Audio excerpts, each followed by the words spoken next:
Yeah. Oh, 30 minutes.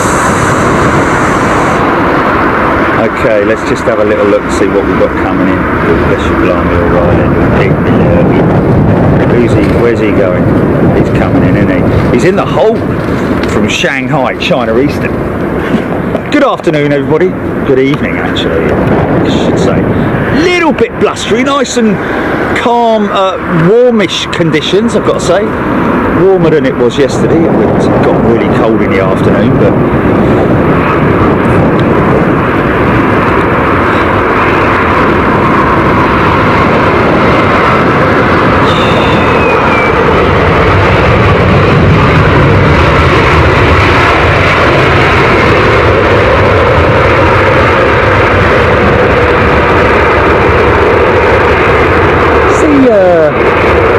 IAE engine, or is it just CFM56? It's got the little plane engine, should I say, that have got the bucket style, you know, the clamshell style reverses, or reverser doors, should we say. I think IAEs are all like that.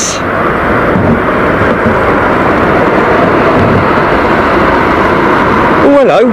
Oh, hello. We got a jumbo jet on approach, GP, just south for the field. I think we have, ladies and gentlemen. Yes, we have. No sooner are we back from that beautiful anchorage where we had a great time, some good laughs, some beautiful scenery and some fantastic aeroplanes. Singapore Airlines 747 freighter. This one has probably frequented Anchorage on many occasions. There was one there actually the other day, wasn't there? When a big darling, yeah.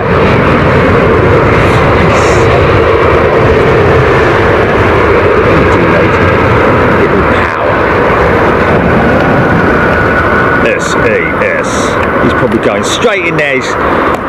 Could have left it a little 5 minutes longer and it'd be nice and warm. Oh God, yes. Oh man, it's just plugged in the normal. No, it's in the bond, mate. Yeah.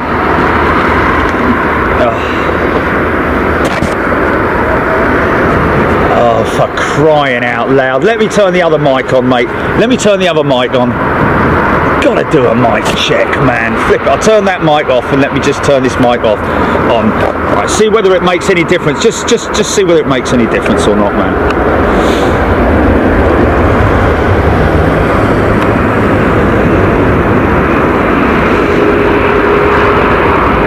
I've just switched out the other mic. What's that?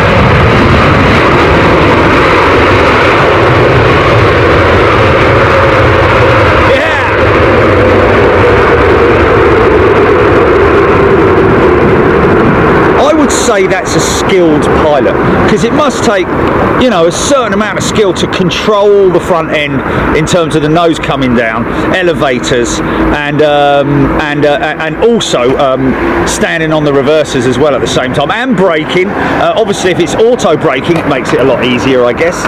Would that be the case? I would imagine. Who's that stuff? Who's that? Oh, ANA. Oh, nice lamppost in the way. Thanks for that. Mind you, it is at 2 lampposts.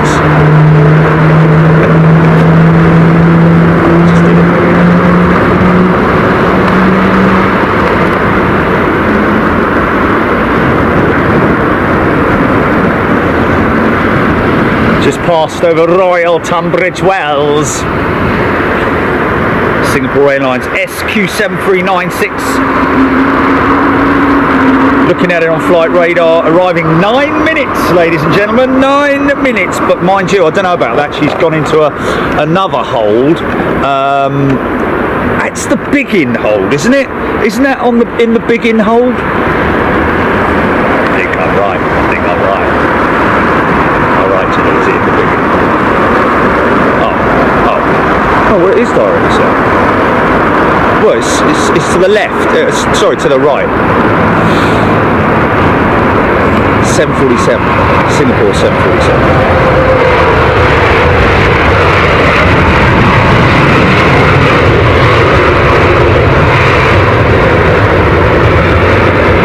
you what, after this startup,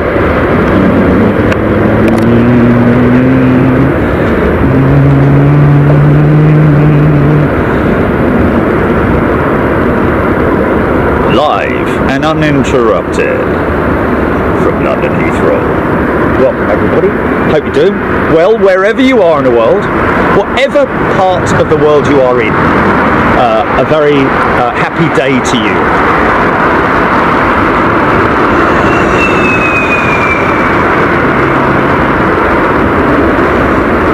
Susie B, evening all, had a fantastic stay at the Renaissance last week. I think we parked in your space.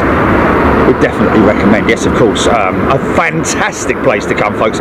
We are of course at the Renaissance Hotel, London Heathrow, probably one of the oldest hotels at London Heathrow in terms of on this strip.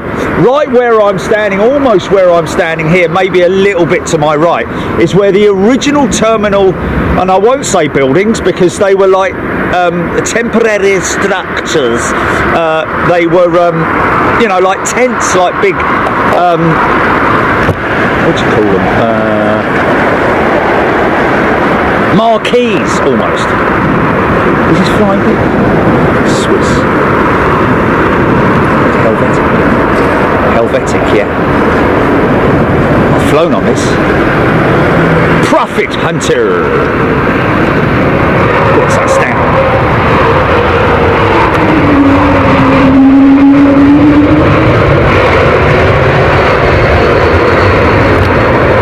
Yeah, those Pratt & Whitney engines, operators facing some issues because of a delay or a shortage of spare parts for their engines. I've just looked there.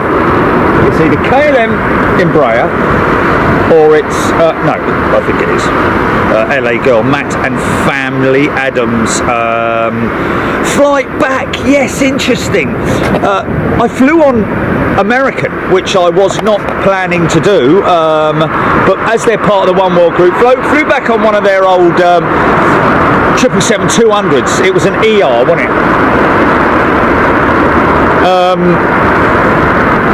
Perfectly comfortable flight, I've got to be honest with you, but I have to say apparently the seat that I was sitting in is a recommended seat. Well, I'm telling you now, I wouldn't recommend it to my worst bleeding enemy. It had like about 3 degrees of recline in it, and that was all you got, so it was really uncomfortable to fly, I've got to be honest with you.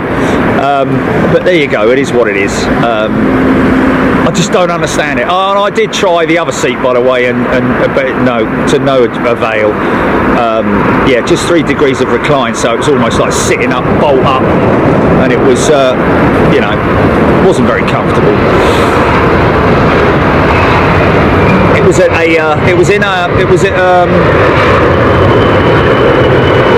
in an exit row, which obviously gives you the extra leg room. But yeah, not overly impressed, I have to say. Cabin crew, yeah, obviously cabin crew, you know, each to their own and all that. But I've got to be honest with you, man. I mean, I've got, you know, it's hard to criticise, isn't it? Because everyone does their job and tries so hard and tries to put on a happy face and all that. But my cabin crew, on the, or at least the lady. I mean, when I say lady, she was a lovely little old like granny. I don't know how old she was, or young, should we say. Probably a lovely lady in, you know, on Christmas Day you go round there and you've got homemade apple pie and she's got her pinny on and she's making food for all the family and all that sort of thing. Hello, and all that kind of thing. But not in my case. I think she only smiled once. Didn't look very happy, to be honest with you. It's an overnight flight, so you know they come out with the dinner. You get your dinner, and then it's like off they go, and that's it. If you want something, they'll obviously be there for your beck and call. I just tried to sleep, but you know, just just the demeanour and the atmosphere wasn't really, you know, like BA and Virgin and even, you know, I don't know if it's a different sort of like, you know, I don't know, lovely, probably lovely people, but just on this particular day, I don't know if she was just grumpy or what, but wasn't. Look, she could have been 21 for all I care. She could have been 21 or 31 or 81. It doesn't bother me what age they are. No, I don't have a problem with that. I'm just saying that this particular lady, and I've noticed with American, is just, you know, that can be a bit sort of, you know. Nothing about being ageist, for crying out loud. Anyway, whatever. There we go. Good evening, everybody. Hope you're well. So yes, my flight back, decent, great aircraft. To be honest with you, it's like somebody put a post up saying, "Oh, I just flew the A350 and it's so much better than the 777." Well, I've got to be honest with you, I don't think that's the case. If I go and sit on an A350 and you blindfold me or a 777 and we're mid-flight, apart from the engine notes, you really probably wouldn't tell.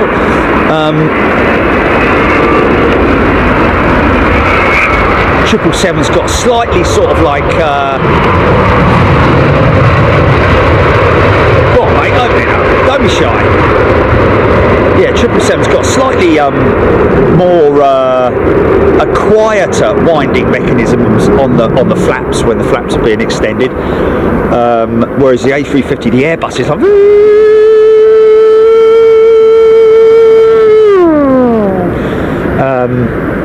and a big clunk as well when they shut the doors. But apart from that, it's difficult to tell an aircraft apart, especially when you're up there at 39,000 feet. You've got there's no way of telling. I mean, obviously the comfort of the seat is all relative, and I wasn't impressed with the seat on the American jet. And I'll be honest with you, it's nothing to do with the country or the people, where they come from and all that sort of thing. It's just what was on offer that day. You know, it is just one of those things. It's just one of those things. I mean, people ask you.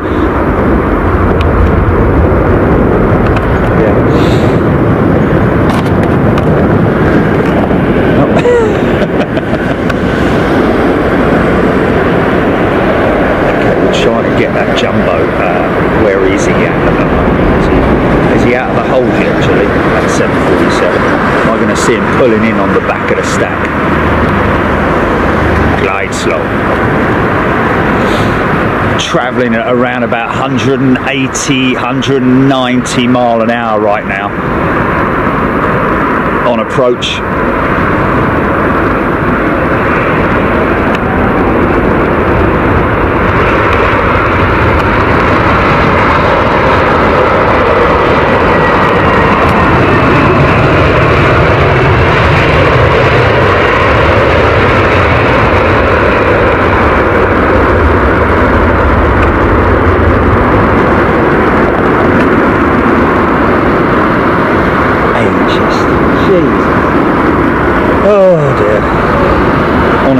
Honestly, seriously, you can't say anything, can you? Flip it, eh? You should be hung, drawn and quartered, Mr. Dar. Flip it, eh?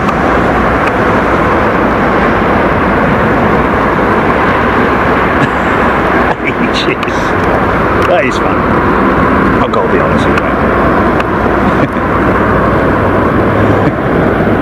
Oh, hello, easy, son. Little bit of shed effect, nothing too extreme. It's a direct crosswind, I have to say.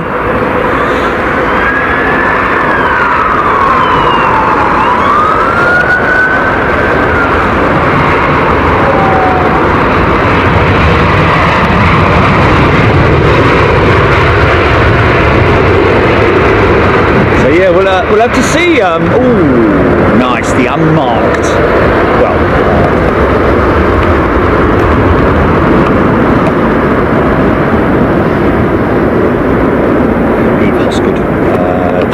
what is the cheapest of the day with the best connections. Well, to be honest with you, that's exactly what we do.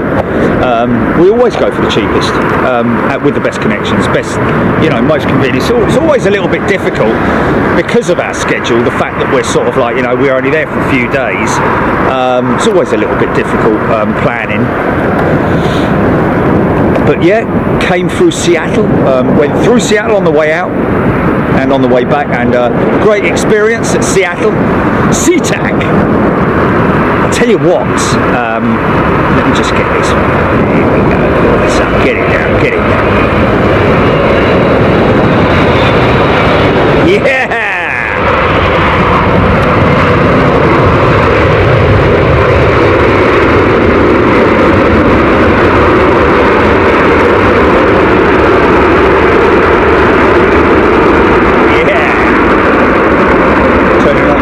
Turning onto the back, gotta.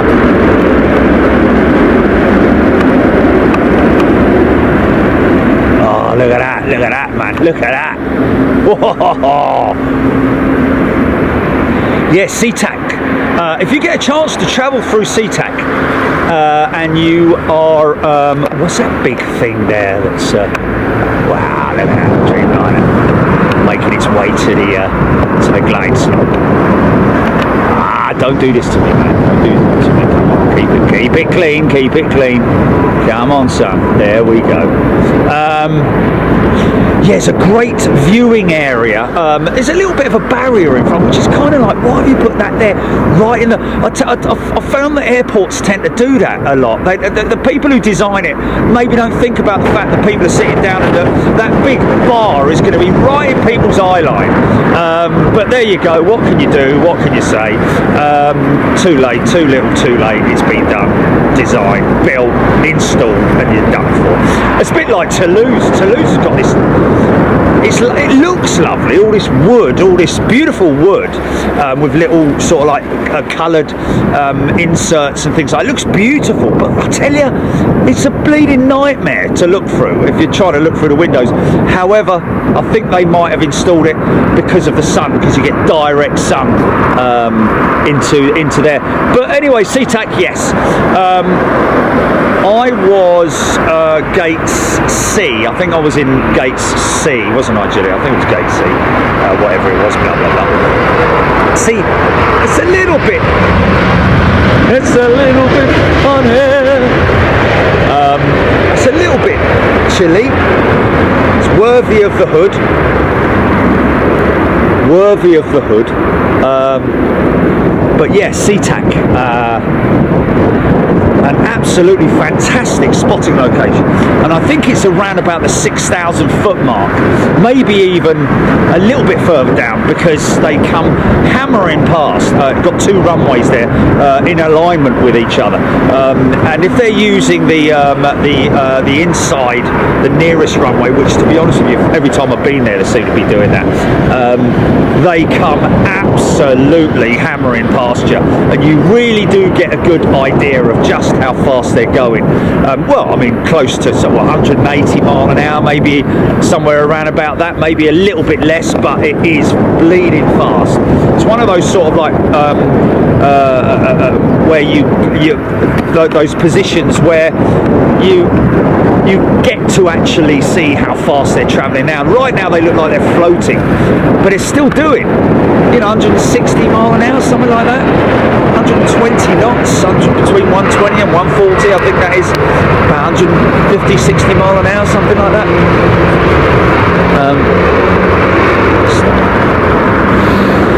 777. This is that. Is this the Eastern one?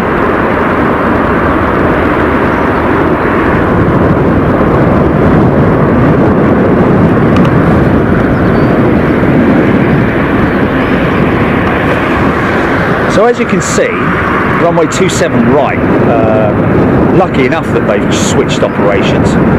They were on 09s right up till around about 5:30 today. So wind has changed to a southwesterly, and getting a little bit of shed effect really. It's more southwesterly than it is southerly, isn't it? Yeah, definitely.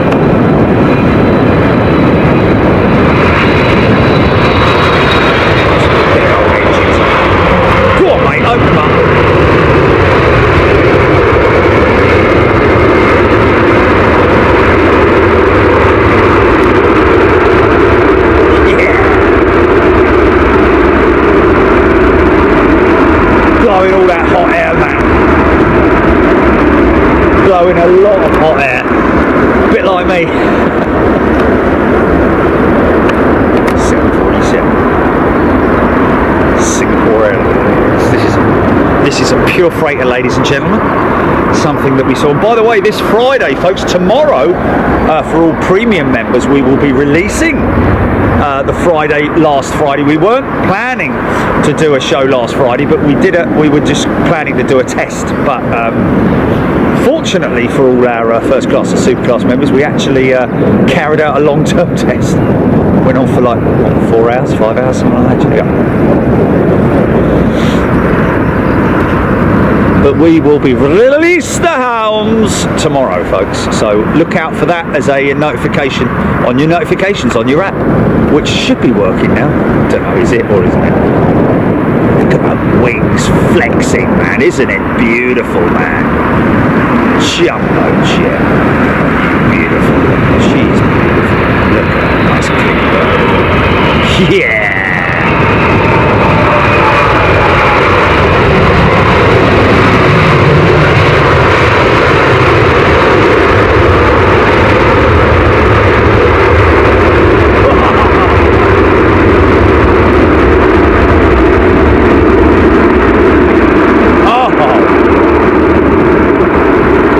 About that, we can all go home now.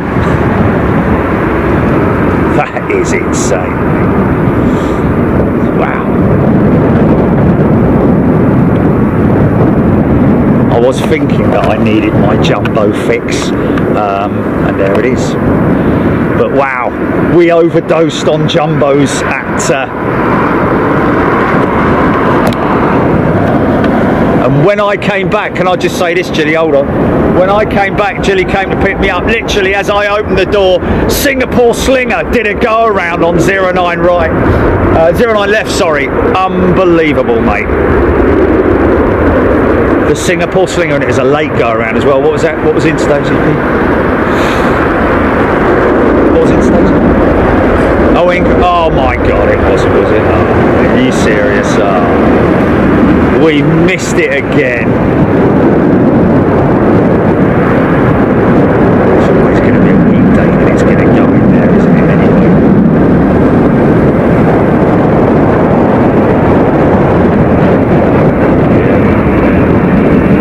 It is potluck, mate. It's just potluck, isn't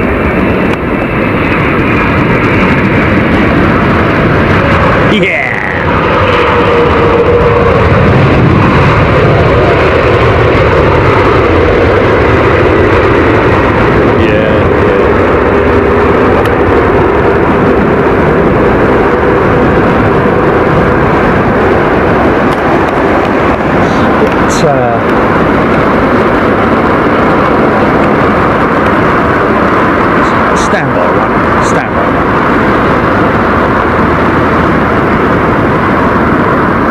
BBLLB, I will be trying American again. I've flown American before, and listen, man, no. To be honest with you, if that had been a BA flight and it had been the same problem with not a problem, but the same thing with the flight attendant, then I would have said it, you know. I mean, I'm only being honest, you know. Yeah. So anyway, you know, I've not had a bad experience with American Airlines. I love them all, man. But you know, you've got to give your feedback, haven't you? And if you're going to give your feedback, you've got to be honest. Nothing about being ageist or sexist or anything like that, man. It's just about being honest. And that's it, really. I mean, I've had, you know, it just is the way it is. That's a minor engine inspection, on-wing inspection. Look, wow, look at that. So that's the cowls up. Is that the stand by?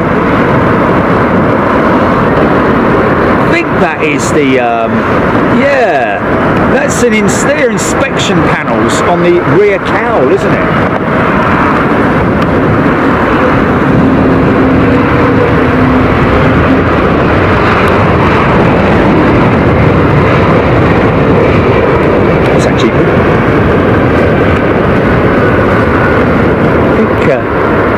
those Trents being looked at. Tim Rotunda doesn't like American. They have no 757, so they're off my list. Interesting that you should say that, Tim. It is what it is as far as I'm concerned. I don't care who I fly with, to be honest with you. Just so long as they put the effort in. You're paying quite a lot of money, you know. You expect a happy face and a, you know, yes, of course. You know, when she sat down and put her straps on, and there's a couple of Americans sitting to my right. Are you ready to face the English? I'm like, oi, you cheeky. It's not like we're all waiting at the gates with like flipping spears and shields.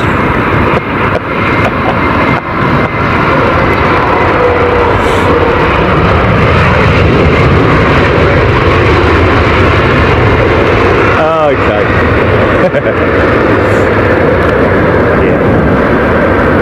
Spoke to Matt Morland yesterday. He passed me on the motorway actually, and the phone rang. He said, Jerry, have we just passed? It's Matt from Geodetic. It's Geodetic, I think, with their A330 aircraft, which is going for a C check at the moment, and we're going to be doing something. Geodis, I think it is Geodis. Michael McCure's booked a seat with Virgin in their Citroen van.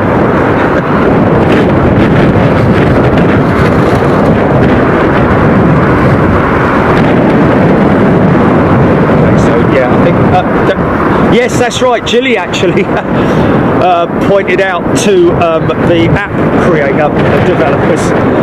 Gilly pointed it out. This is your problem, and they've now taken it under their wing. So any issues with the Android app is directly down to them now, and nothing to do with us. Not that it was anything to do with us in the first place. It was just their systems, operational systems, whatever. iOS working 100%. One update, bosh, done. Yeah. Nice. Generous amount of reversal action there. Still going. Crabbing a bit.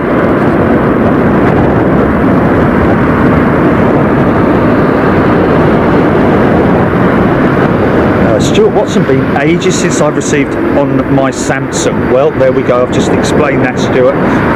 You'll have to wait, I'm afraid. There's nothing we can do. It does make me laugh that some people, you know, please, folks, it's great. It's quite comical, I have to say, some of the emails that we get, you know, like, I'm having a problem with my phone. Can you sort it out, please? So, we'll, give us your address and we'll come round and, you know, plant some flowers and water the garden while you're at it, if you like. I know it's quite sort of like, you know, it's innocent, but it is, you know, folks, we don't have any access to people's accounts, monetary payment systems, membership. We can't even look at your membership, how you pay it. We do have a list, of course. We do have a list, and we can look up your membership on a list to see how long you've been a member. But that's kind of about it. We can't do anything else. We cannot cancel anything for you or get anything for you, which is very frustrating. Don't get me wrong. It'd be lovely to just put a membership number in and then bosh, we're able to do it. But because of privacy issues, folks, as you can fully appreciate, we cannot access anyone's personal records, emails, that kind of thing.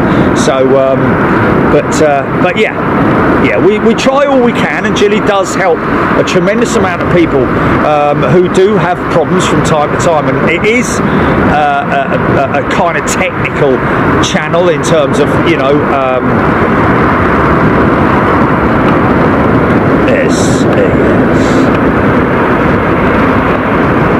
New SAS.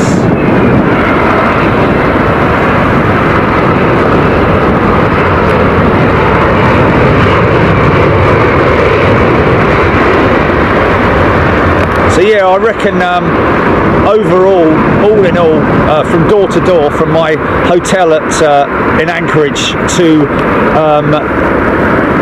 walking through the front door at home got to have been 24 hours from Tulsa.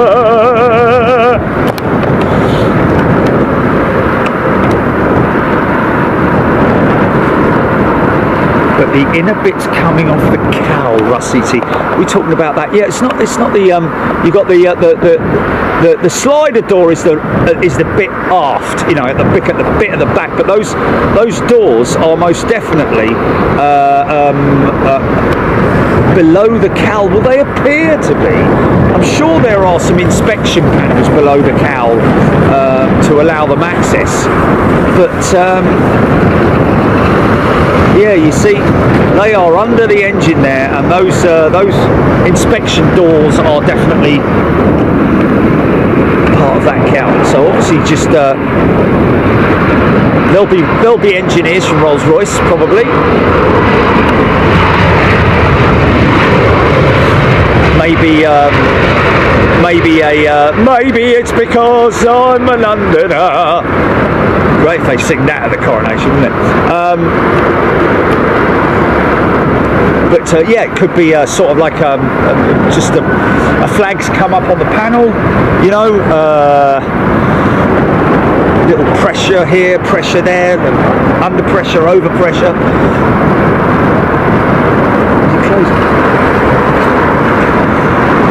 Maybe one of the pumps, he's got his toolbox there, hasn't he? Snap on.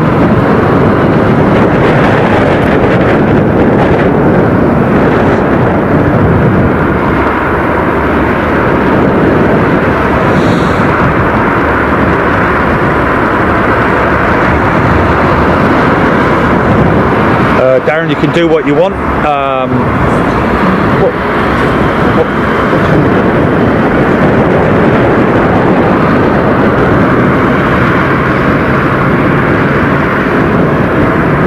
Oh, on the plane. Oh, on the plane. Yeah. Well, if you're going to film in an airport, yeah, if you film in an airport, you're fine, but you just don't want to be pointing the camera at people's faces and stuff like that. You've got to be very, very wary of all that kind of thing because of people's privacy and, you know, all that kind of thing. But filming plane live on a plane, unless the airline give you specific permission and you're given permission to film only specific parts and not people, then, you know, you can do it if it's, but you've got to get permission. Michael Barber, no, that's sorry, yes, that is an XWB engine, and they do have issues with those XWBs from time to time in terms of their oil burn. So that may be I don't know what ancillary is underneath that engine at that point, but that's the reverser doors, so it'll be the back end, the hot end of the engine.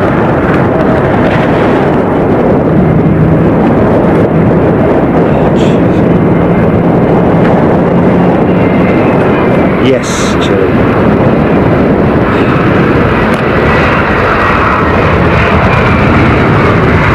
Do you want me to put it in the camera just for the sake of it, mate? Do you want to put it in the camera?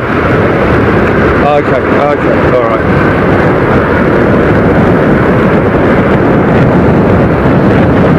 Lee Hesp, good day to you.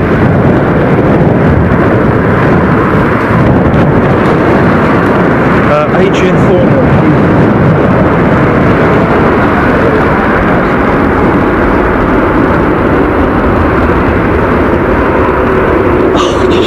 Do actually, we haven't changed anything unless you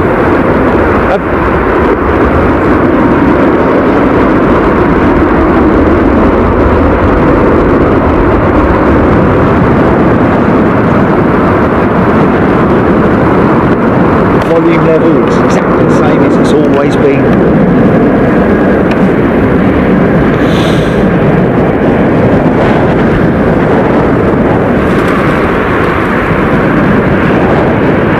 Flew on one of these to Seattle. She had GEs on her as well. It's not her, is it?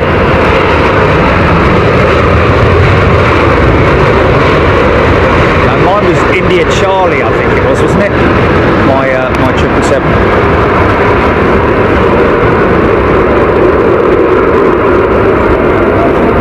Great flight. great flight out there with BA, got to say.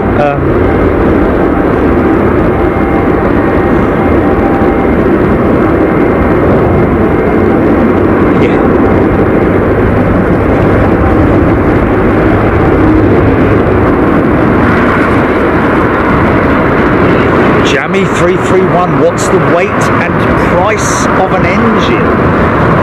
Ooh, good question. Well, it depends if you're talking about the weight, the whole engine, including the cowls and all the cowl systems on its own, removed from the aircraft. It's got to be a couple of tons in it.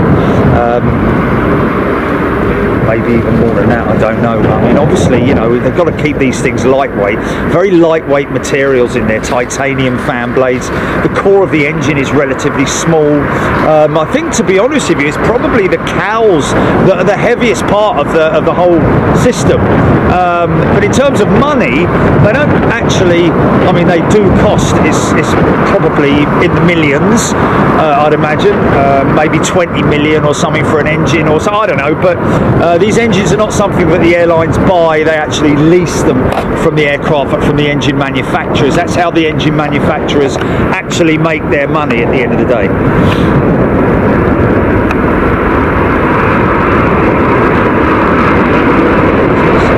Easy. Yeah. Line her up, son. Line her up. Come on, get it down. Hey. Ooh. Got a little bit of sort of like, you know, that's a load of rain, mate. There's a load of rain coming out there. Look, look, look, look, look. Look at this whole big bank here, and it's kind of coming in this direction. That far left-hand side of that cell there, I think I'm going to get walloped by a bit of rain, but I've got all the gear with me, so I'm all right.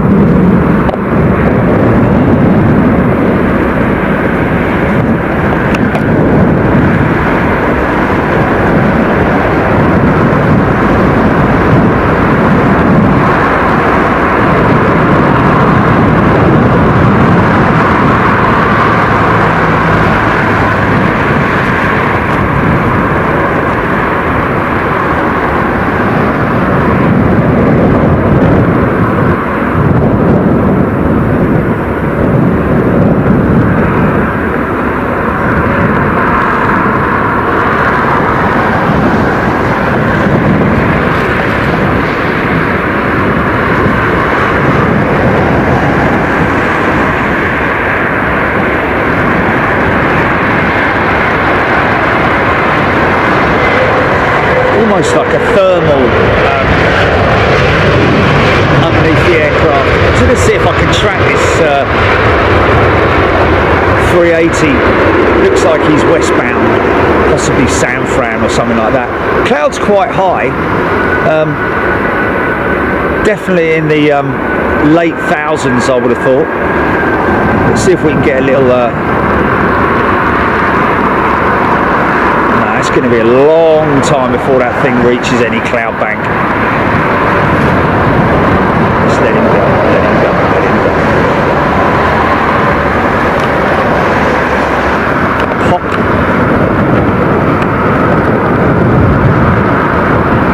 Mark Crook, it took us 23.5 hours to get to KOS from Bristol last June, from door to hotel. Medical emergency with bird strike landing in Paris Orly, then flight back to Bristol before new crew. Wow. Oh my goodness me. You see, yeah, that's pretty crazy. But it still took me nearly 24 hours to Tulsa. Feels like it as well, man. Hardest thing is the mornings after you've come off a long trip like that. When you get there, it's fine. You wake up at like 3 in the morning and you're ready to go, you know.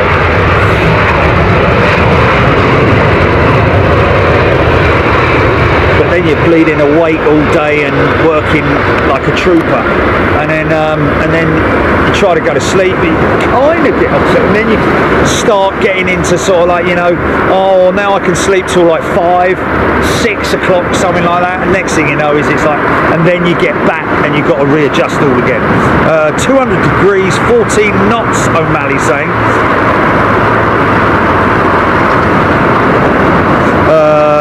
Does a B94 or the engines labelled left and right, for example, does it matter what side they go on? Does a no? Not really. Both the fan blade assemblies rotate either counterclockwise or clockwise, depending on the engine manufacturer.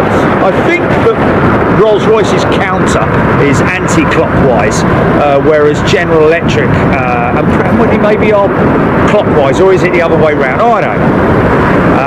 But yeah, good question.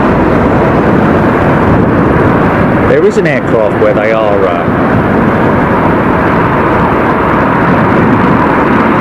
contra-rotating. Talking about contra-rotating, we've got to get on to bleeding Gatwick Museum. Did we answer that? Did I answer that? I'm sure I did say, like, you know, let us know, keep us posted. Fact forward, yeah.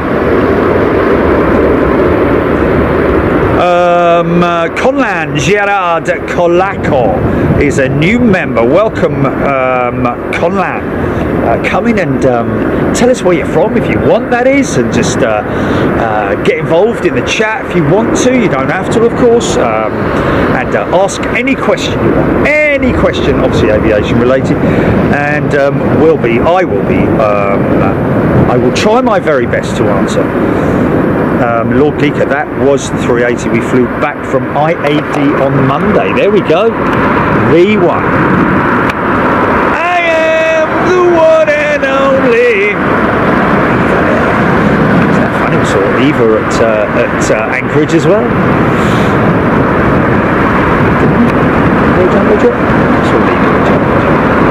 Yeah, Eva Air Cargo, yeah. Oh yeah, 777, that was it, yeah. He's a happy finger.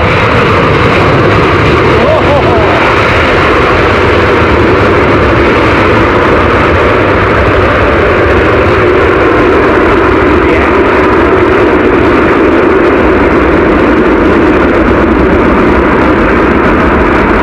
It's a dirty, great big cloud behind it and all. Tell you what I'm going to do very, very quickly. That's a nice shot, that. Before I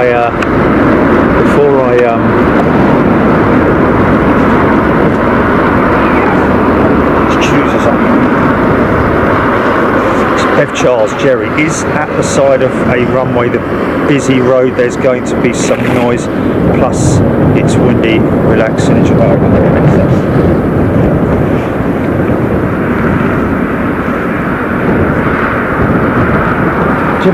Best thing to do is just put a headset on, ignore everything, put a headset on and listen to it on YouTube, and then you'll know. Okay, so there's nothing there.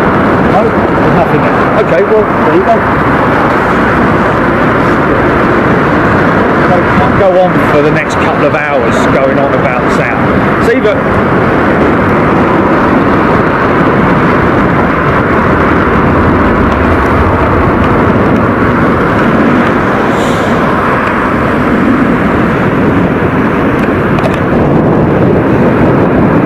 road is very, yeah, but do you remember last time when we were here, Jilly? I'm going to tell you what I'm going to do. I'm going to switch out the bleeding mic system. I'm going to switch out the mic altogether with another mic.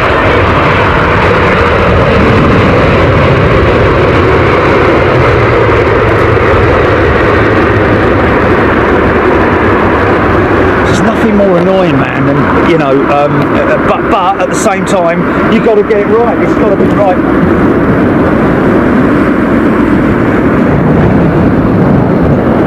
Like it's on camera.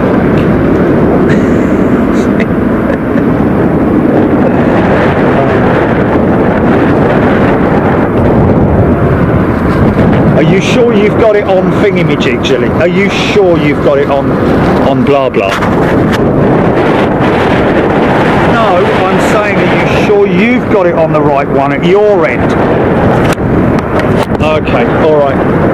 Well, it would do, because you'd just be there would do, because you'd just be picking up. I don't have to turn anything on.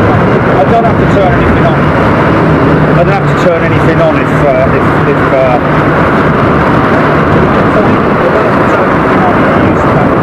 you do the switching. I don't touch anything.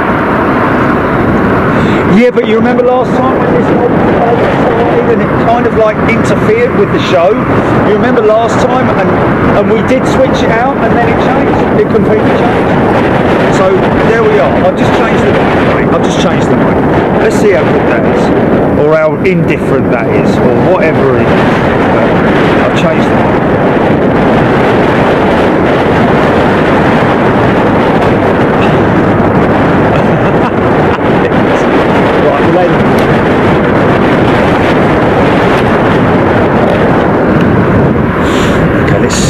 Let's. Of course. Yeah, it's windy, folks. It's windy, obviously. Appreciate that. I'm next to a flipping main road and all. No.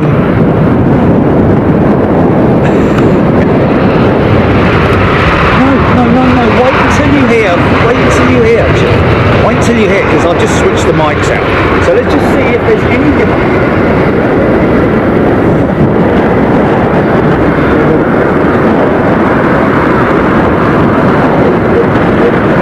36 or something like that. And all of the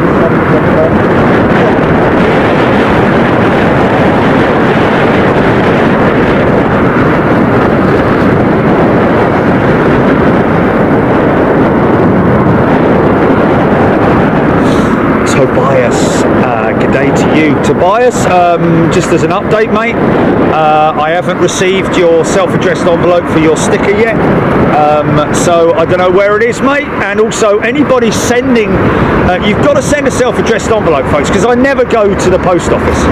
I've got no reason to ever go to the post office.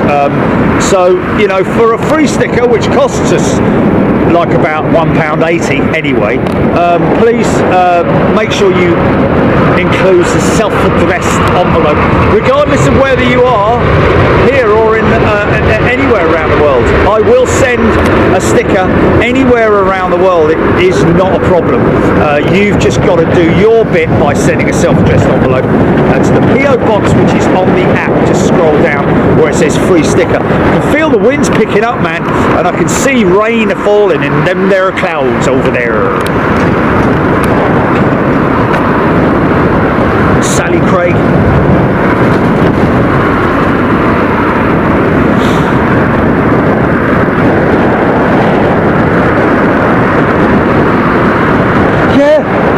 Yeah. Tell me when you want to pull it. Just tell me when you want to pull it, mate. Not.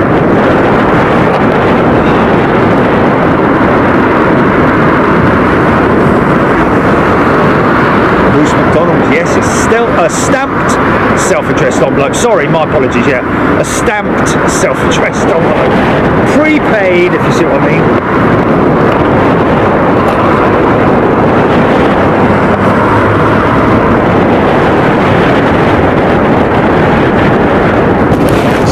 For a brief second, don't panic. Sounds going off.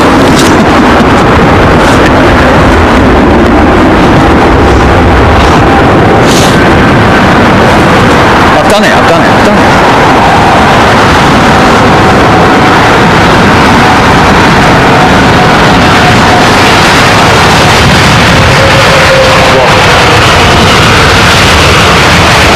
Oh gee, are you serious, mate? Are you serious?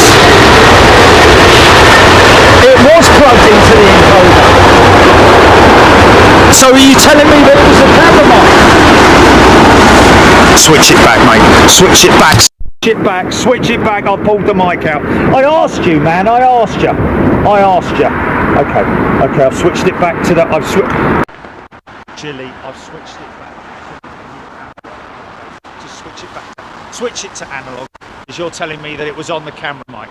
Okay, so now it should work.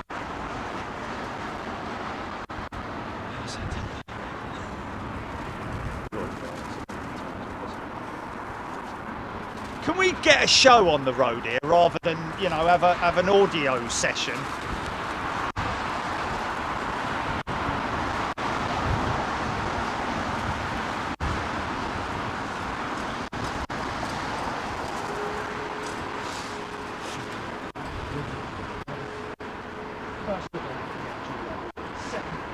make sure.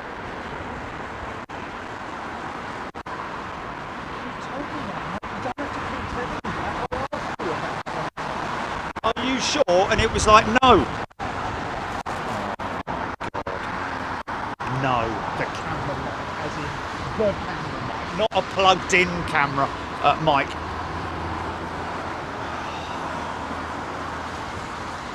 Yeah. Should we start again? Flip the next man. How's it done that?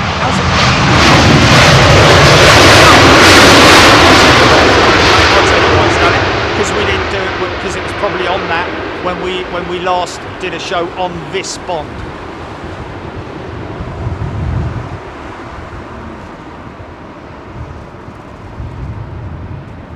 That's right. Yeah, that's right. That's well, not for a few weeks, maybe a couple of shows or one show. We had a bit of a problem.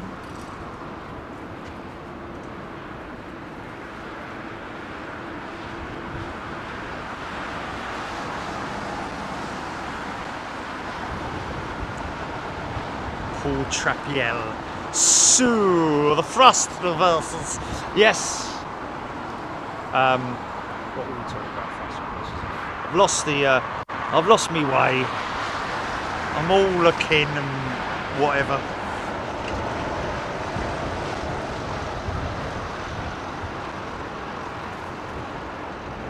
How can it be my fault? I did bleeding ask whether it was in the camera mic.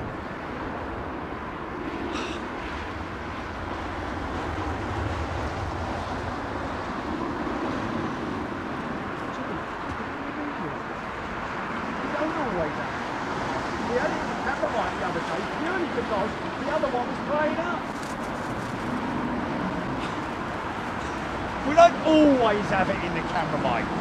Right now we've got it in the Bond mic, yeah? In the Bond mic, yes. Right, okay.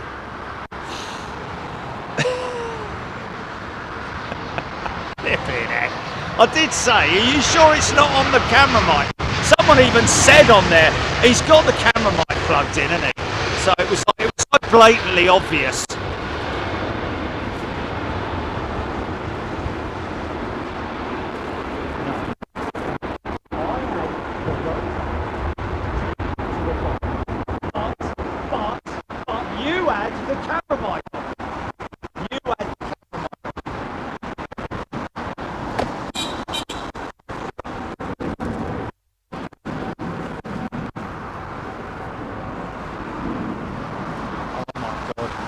Beforehand. So in other words, the camera mic was on. It was picking up the camera mic. Yes. To make the audio better. But what I said originally was that the camera mic was on.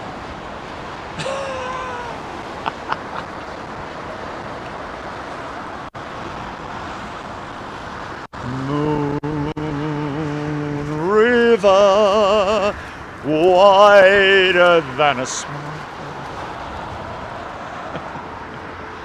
and breathe.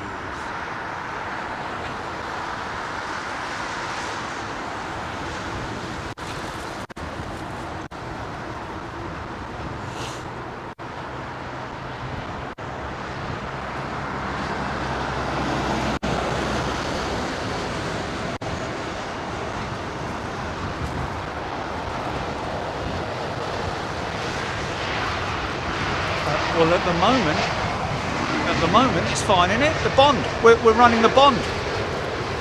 We're running analog right now, aren't we? We're not running the camera mic. Yes, and it's fine. Oh, what now? What right now? It's dipping in and out. Oh Jesus! Seriously, mate. Seriously, right? Okay. Yes, I'm going to do that now. I'm going to do that now, all right? Okay, I'm going to... Why did you say that, man? Why did...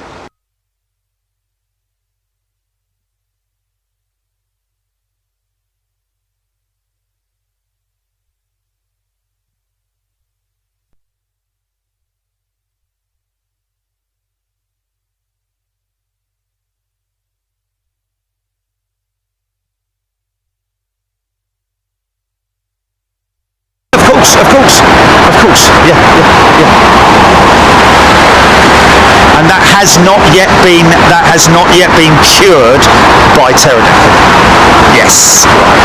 So for the time being, you Prism, we run the camera mic with the Rode mic plugged in.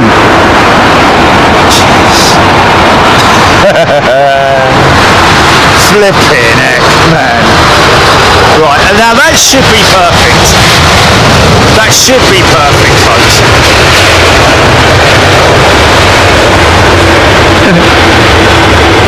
Tell you what, those little fans, $9.99 on look at that beautiful cloud, man.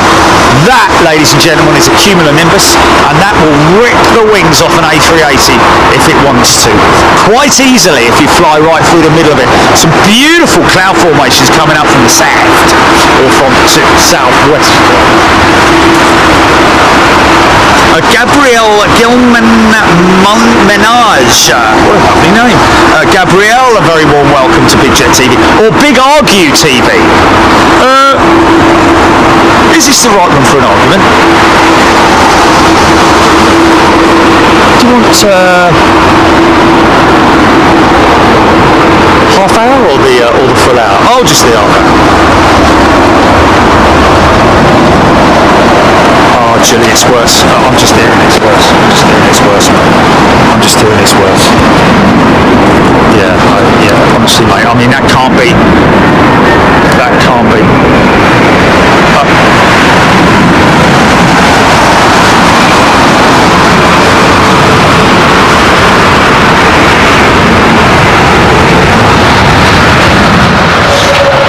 Mate, we really need it.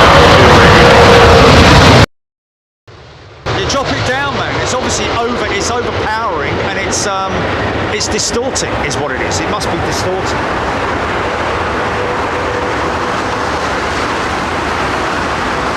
I don't know, is it? I don't know.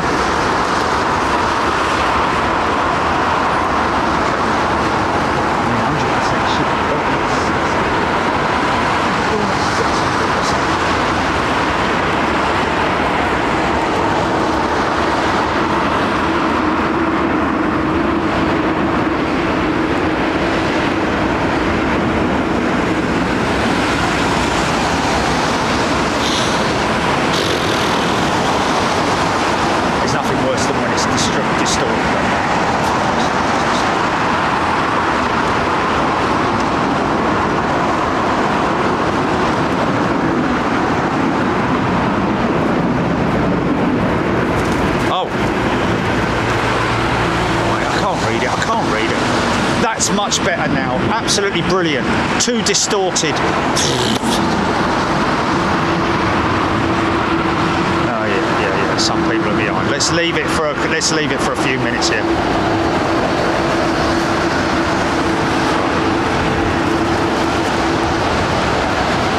Vistara Joe Cameron, thank you Joe. Vistara, Indian operator. Seen as a bit of a didn't Air India buy them out or something?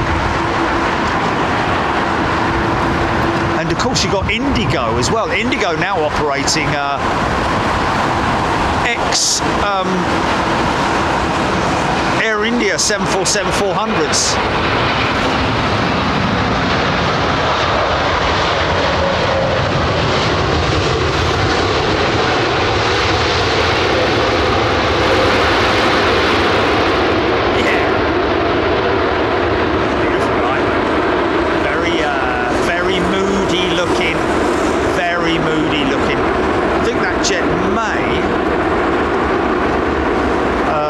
Taxi up here. Beautiful cloud, man. Beautiful cloud formation. Claire D, give him a Snickers.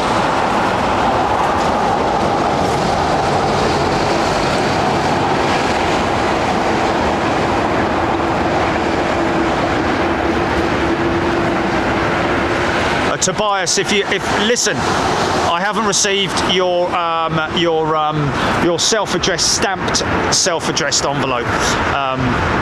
Just haven't received it, mate. So you're going to have to probably send another one, I would have thought.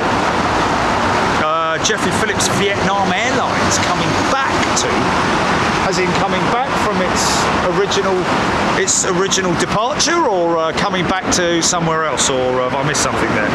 Cafe 350, 6 minutes. JR, stunning evening. Diane 78, thank you. Brandon Planespotter. Brandon Planespotter. Imagine watching the show with surround sound speakers. Brandon's, there's a few people that do, to be honest with you, and it is pretty crazy, especially when I'm shouting and screaming about a bleeding sound. Kim Greville is a new member. Welcome, Kim. Great to see new members popping up, folks. Please, if you're new to the channel, obviously you are more than welcome. Great to see you here. Don't feel in any way sort of like, you know, shy about coming in and asking questions. Please do that. I'm here to answer your questions, or get your factoids if you want to give me factoids. I'm open to anything, literally, because of the, you know, whether it's you telling me about something that's coming in, something that's on its way, airline news, anything like that. I'm always up for that. Diane 78 has gifted a Big Jet TV membership. Thank you, Diane. Declan Dolan, the airline was founded, Vistara, this is in 2013, as a joint venture between Tata Sons and Singapore Airlines, with the aim to providing premium air travel services to Indian passengers. Wow, Tata obviously being not the people that make the sauce for your Sunday roast, but big steel conglomerate, Tata Steel. I think we buy a high amount of steel from Tata. I like them Tata. Talk about food, Jerry. Only start.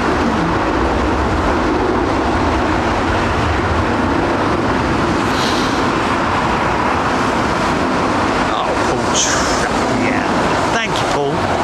Everything about this channel is awesome, except for sometimes the audio. Anyway, thank you, Paul. Rico, he wore a diamond. He is a new member and been gifted that membership by Diane. Thank you, Diane. Rico, come in and say thank you if you want to, that is, but it'd be lovely for you to do. This is one of Virgin Atlantic's older A330 CEOs. This isn't the one that just got painted, is it? Looks pretty decent.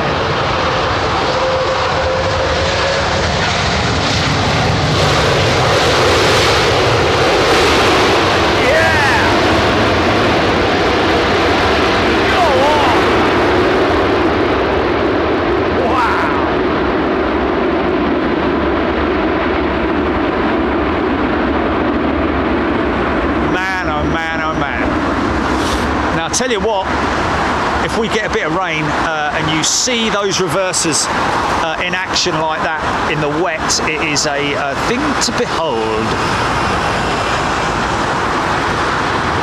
It's interesting. Virgin Atlantic A350 making a big left-hand turn. Where's he going? It's a bit odd, isn't it? Normally straight across to Atlantic. Or is he just taking the northern route like we did with, blimey, I'll tell you what, the other thing is with the American flight, the flipping captain could have put 50p in the meter. The bleeding thing freezing in there, man. It's a good job I had no one sitting to my left and the right. I needed all 3 blankets. I had to keep my shoes on, me plimp soles on. It was absolutely freezing. It was so dry because of the dry cabin. It was crazy, man. And you know, you've got those heaters at your disposal, haven't you? Oh, nice, Iceland Air. Oh, this is a nice lime flavoured one, isn't it? Look. Or is it mint? No, it's minty, isn't it?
going to Delhi.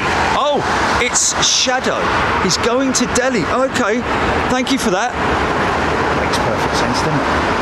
Because they do operate. In fact, that's you know what? In my defence, that's a relatively new service, isn't it, to Delhi? No, Jerry started in 2016. Is it or not? But, Delhi service is relatively new on the schedule, is it not?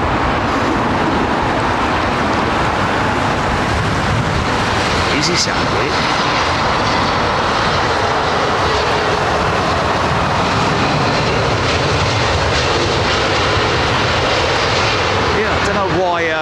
I don't know what was the reason for the cold cabin, but blimey O'Reilly, or was it just us lot at the back, you know, in the cheap seats that were you know, had to pay for our own heating? Is that A3? Is that the A330 they swapped for the 350 at Manchester? Craig asking. Maybe yes, he's talking about the one that's tech over there. I don't know. Best thing for you to do is have a look and see. There's your reg. November Bravo. It is purple rain. But might well possibly be. It's quite a. I don't know if there's an actual part being. Definitely seems to be some things hanging down, and they definitely well into that engine. I think it's an ancillary. It won't be an internal core related part. I don't think. I think it's more likely to be an ancillary part, because if it was internal, they'd have to take the engine off, or at least do, I don't know, maybe doing an inspection inside the engine.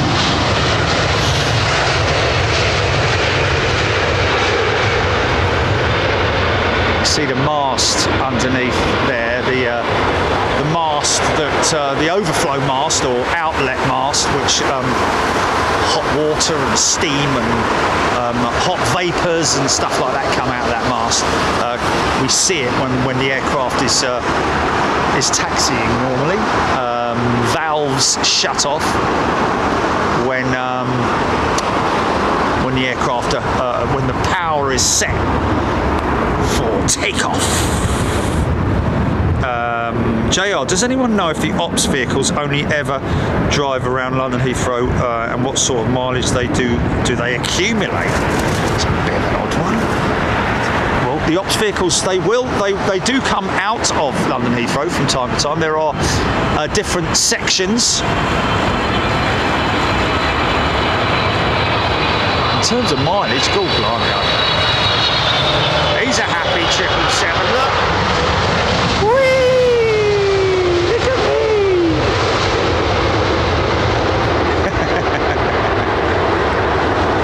Come on, one airline at least, just put the mouth on there, man. Just put the mouth on there.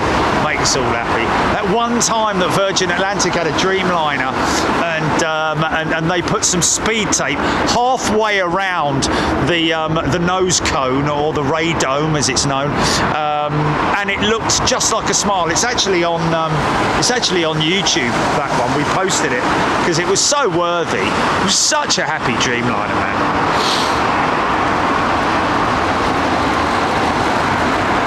777 2 out, Declan Dolan.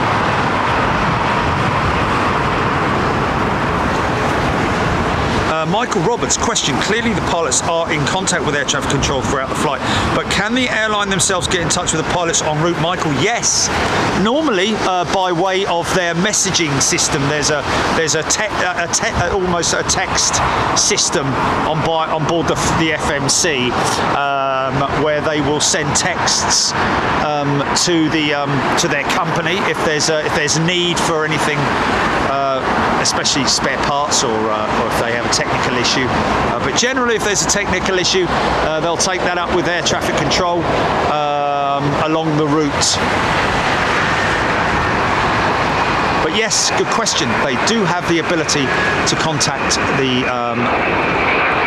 the head office, so to speak, or the operations team at each airline. At most airports, they have their own operations team, 24/7, 365. Also, what is interesting is that your deal with Rolls-Royce, General Electric, Pratt & Whitney, or whoever it might be, your deal also includes your engines being monitored on a 24/7 basis in terms of when the engines are operational. The diagnostics is always there available.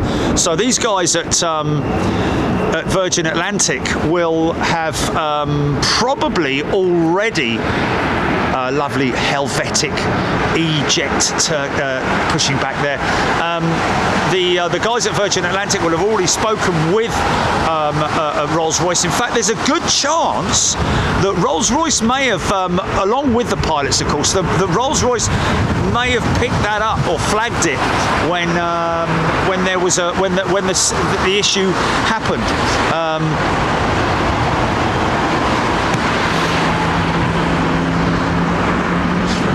Cafe 350, very nice.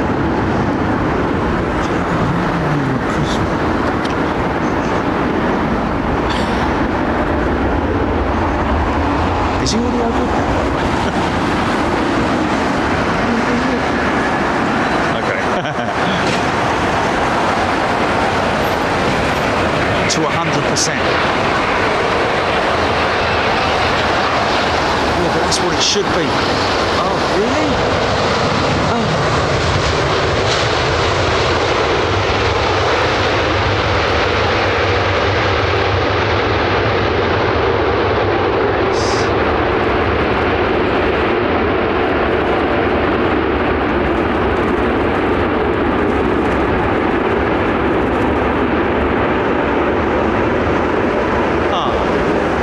Who said that? Thanks for the email, mate.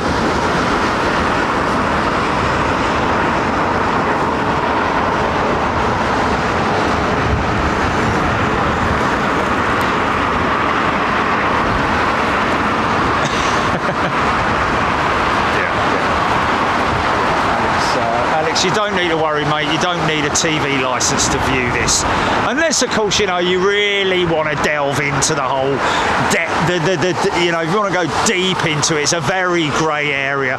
No one's going to come knocking on your house if you've got a TV in your house and it's not piped into any you know, Virgin or Sky or anything like, or anything. If you're just using it to view YouTube on your TV, then I can't think that, you know, you're going to get a knock on the door from the TV licensing people. I think they've got more interesting important things to be doing than coming knocking. Excuse me, sir. Are you in a possession of a televisual device at the moment? Yeah, I have. Yeah, I've got it. Do you have a license, sir? A television license? No, I don't. Well, why don't you have a television license? Because I don't watch TV. Well, yes, but we can see that you're watching it. Yeah, but that might be the case. But I'm only watching YouTube on it. Oh, sir, do you mind coming with us, please? Smash your door down. Police! Police! Police! Nobody move! Nobody move! I'm watching YouTube. I don't care. Put the device down.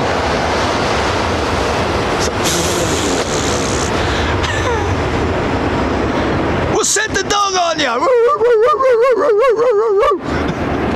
It's like, I'm watching YouTube. Don't say a word.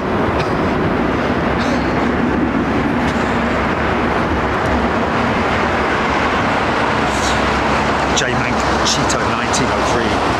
Where is a good place to watch some planes at Heathrow? Anybody? I'm going to Heathrow tomorrow to Heathrow. Cheetah 1903. Well, tomorrow I think they're going to be on 27 operations. It's going to be lousy weather, my friend. But if you can bear it, then check flight radar in the morning, but if they're coming in on the southern runway, which they will be tomorrow morning, if up till 3 o'clock, they'll be coming in. So you might want to head over to Myrtle Avenue.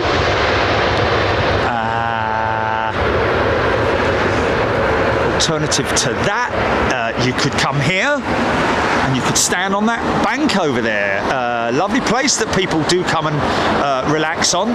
And a big shout out as well to the Renaissance. I'm not going to show it, but this is a public area. You can come and park your car in it. It's going to cost you a few quid, don't get me wrong, but it's worth it. You could also alternatively, you know, they try to discourage people just coming in here with their cars and parking up. But if you do and you pay the parking, then fair enough. But you can come in here, you can walk in here and stand on that mound, just access the Renaissance from the front, from the main street, Bath Road, or which this is the Bath Road that I'm not. That's in front of me now, isn't it? I think. No, it's not. Is it the upper and the lower Bath Road, isn't it? The McDonald's is on the Bath Road, isn't it?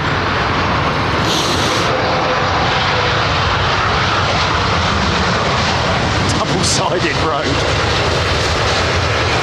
Ooh! Northern Perimeter Road West. Sorry. Anyway, yeah. Beautiful profile of that wing on the E2, folks. Look at that.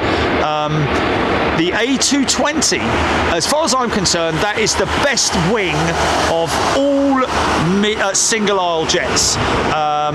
Like a raked wingtip, like a 777 wingtip, but very Airbus-esque as well. Actually, you know what? It's kind of Boeing-y in a way, in more of a way, I think. Be interesting to look at the rear profile of a 320, 220, and a 737. Beautiful 350 coming in these skies. It's beautiful, isn't it?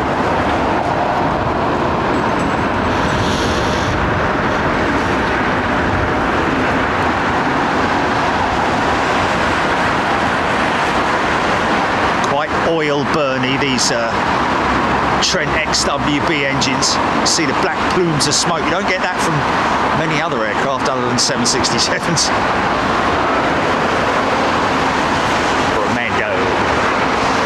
China 350 Star and Irons, eh? Wise gang. Oh, I love that shot, man.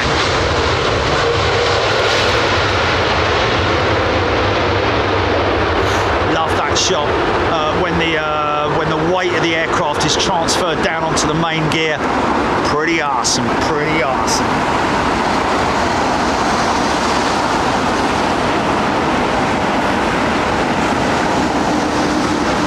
Stuart Claxton, A380-ish. He's right, you know. It is quite A380. It's a little bit Airbusy, isn't it? But look at that big raked wingtip, like I say.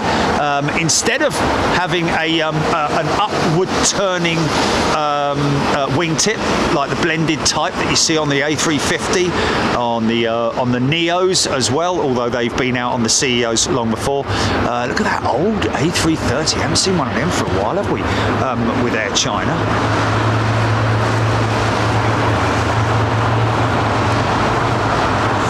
Philip Lowry, Peter K, Howard Scott. Peter K loving the A350. I think we all do. But I've got to be honest with you, man. I do love a 777 as well.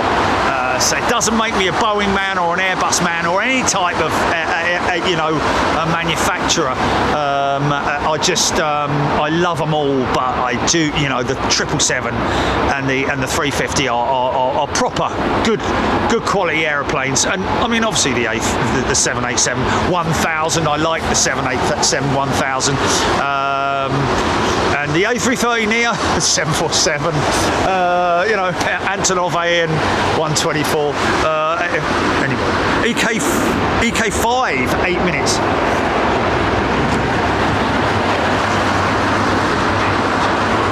Oh, yes, please. No flies. Don't worry about flies. No flies.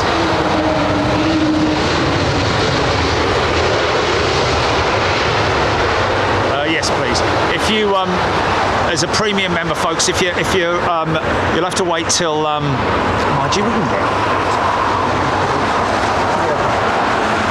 Why don't we just what we're going to do, folks, is premium members, there's a lot of hours. I think in all we did 22 hours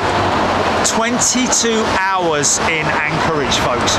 So there's a lot of material to get through, and it's all great, and we do have a lot of laughs. And make sure you catch the very last stream that I did at Anchorage, where I met Travis. Very interesting conversation that I have with Travis.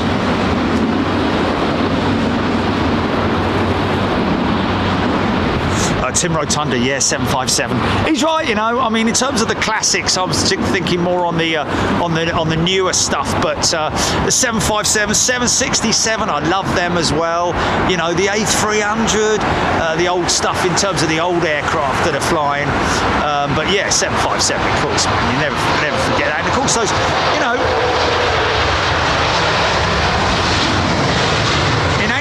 You know, unfortunately, didn't get to see the DC-6 flying. Saw her parked up with her little blankets on. She had her engines in little blankies. Oh, that's what's something in the hold.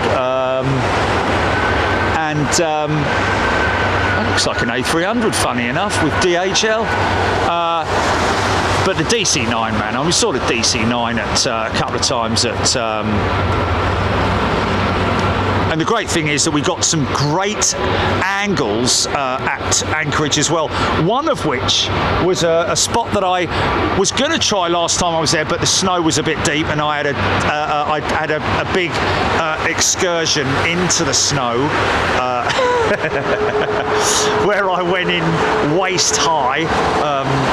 Anyway. This is nice. Haven't seen this for a while, have we? Sri Lankan 330, man. Wow.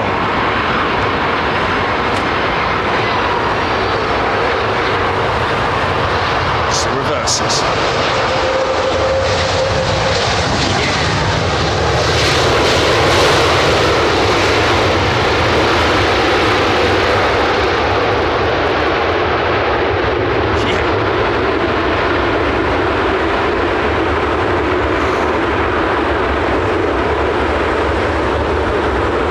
Positions that I was filming from was the remnants of all the snow clearing.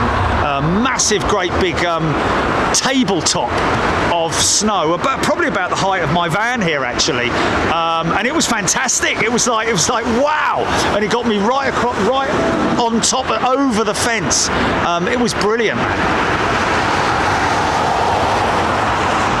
Midway down the runway, around about the, well, I don't know about midway down the runway. It was about the 7,000 foot mark, something like that, or actually the 3,000 foot mark if we were coming out on 15s. But yeah, we had all directions. We had wind change, we had operational changes, we had all sorts of things going on. It was fantastic, man. Definitely worthy, but it's a long watch, folks. Be prepared for a long watch. Because the trouble is that if you scroll through it, you kind of miss the banter and the chat, and it's great fun, man. It's great fun. Great time in Anchorage. Thank you, everybody in Anchorage, for your kind hospitality as well. Lovely people there. And next time we're there, hopefully around about the July, August time, when it's fully in summer, in bloom.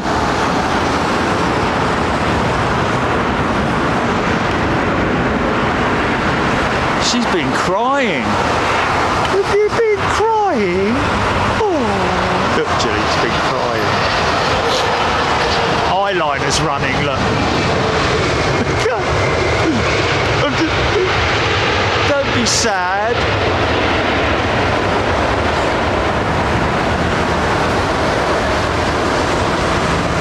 Oh, sorry. Anyone got a tissue?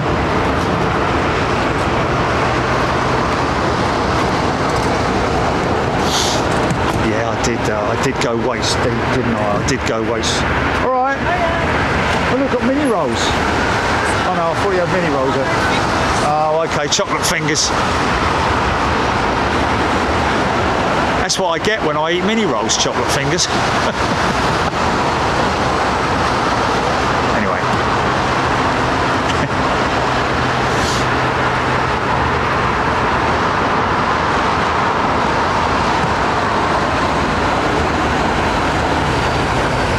Jill Blakely, Anchorage was great. Missed the float planes, yeah, but you know, we're going to get the float planes when we go back out there. Obviously, I also went and met the folks, or one of the engineers, should I say, at Rust's, R-U-S-T-S. The operator, sort of like commuter, or you can rent the plane, or you know, take it, whatever, blah blah blah. Obviously piloted, but yeah, Rust's. I think we filmed them last time we were there. One big the red ones. Some of them, not all of them, have got a big radial engine, but you know, we're talking about engines that were originally designed in 1950 or younger. These are all remakes. You know, like made under license, that kind of thing. Bandit 99, too many 747s in Anchorage. Oh, she is a dirty girl, isn't she? See, that's what happens, folks, when an aircraft is there's a lot of water and rain, and you do get those streaks. She's been crying on that side as well. She's definitely had a you know, something's not right. Have you heard something? It's all right. We'll look after you when you come. Come on, in you come.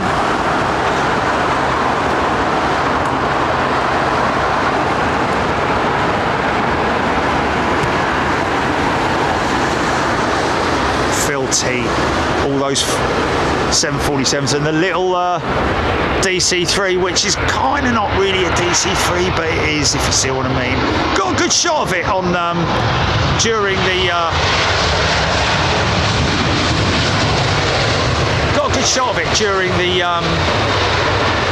the last show inside the airport, and thanks to United, he's off asleep right now, I thought. What was his name? Toby or Evan or Toby, wasn't it? Toby or something at United, in the United Lounge, who very kindly lent me their table. Yeah, which took me about 40 minutes to wheel across the. So when I took it back, I did drag it across the floor, and it was just fine. Steve Hinch, welcome back, Steve. He's a new member. A very warm welcome to you, Steve. Or a very warm return welcome. Thanks, by the way, anybody who's given the channel a like, we appreciate it. Don't feel obliged, you don't have to do it, we're not begging for it. If you like it, then like it. If you don't, then give it a thumbs down, I don't care. Why are you watching then, if you don't like it? But yeah, thank you to everyone for their likes, and more importantly, much more importantly, thank you to all our amazing members, folks, which gives us that freedom to be able to go and bring members shows exactly like it says on the tin. If you have a channel like this and you have membership, you have to abide by the YouTube rules. You do have to abide by them, man. They can pull you up if you don't stick to your program of to what you're sort of like doing. That's why we don't have all these crazy levels of membership, like, you know, loads of money as well. Some of them unbelievable. I'm not talking about aviation channels. Some of them are, some of them aren't. But I'm talking about YouTube channels in general that have membership, which some of them are crazy, like 50 quid a month or something like that. It's like, really? You got people who pay 50 quid a month? Blimey O'Reilly. Fair play. I think we do the right thing. We've got great community, man. somebody sent a message. I don't know where it was, because we get so many messages, emails, physical letters of people who send in their requests when they're sending in their self-addressed stamped envelope, and also comments on YouTube as well. Lovely comment from somebody saying how much they enjoyed Anchorage and how wonderful the community is, and how friendly they are. They learned so much, all that kind of thing. It's just very humbling when you get that kind of feedback, because you know you're doing something right, aren't you? You're doing it right.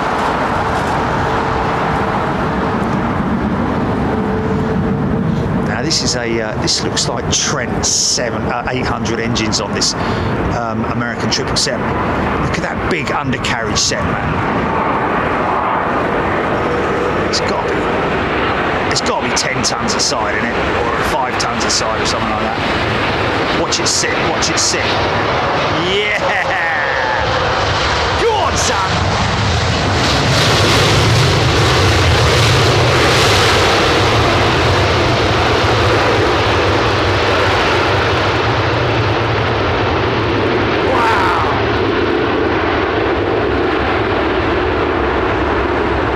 Give us a smile, son.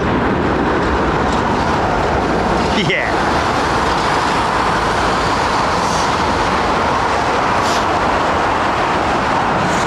Airtime Irish, that was an American 777 from LAX, 2.5 hours late. Wow, how about that? That's crazy, man. A300 just went over Lewisham. Annette Jenks. Okay, so that was the A300. Wow, that's crazy. That cloud there is sort of like dispersed. Well, I don't know about dispersed, but it's sort of I'm quite fortunate at the moment. That cloud bank over there hasn't really threatened me that much. Oi! Hey. Was that Cathay 350? That was a Cathay 350 going out. I just saw a Cathay tail go screaming past the opposite side. Hasn't put the jumbo out already, have they? No. 350. Oh, it's airbag dead.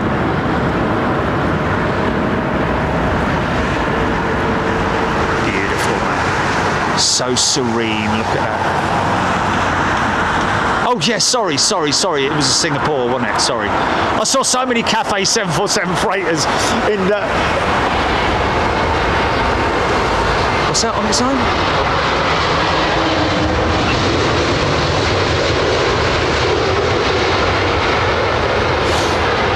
What's that keep spot? Oh dear. Really? Oh. Damon apparently is a new member. Thank you, Damon. A very warm welcome to you. I didn't see your new you being. He's given me a hoot as he's gone past with the blues. Fair play to the fella. One of our regular London Heathrow police team, who are a fabulous bunch of guys, I've got to say. Very aware of me now when I ring up for my CAD numbers. Oh yeah, where are you today then, Jerry? Yeah. Saw you on the TV the other day. Yeah. Oh, we all had a good laugh when it was raining and windy the other day. Oh, you did you? Thanks very much. Okay, this is your A300.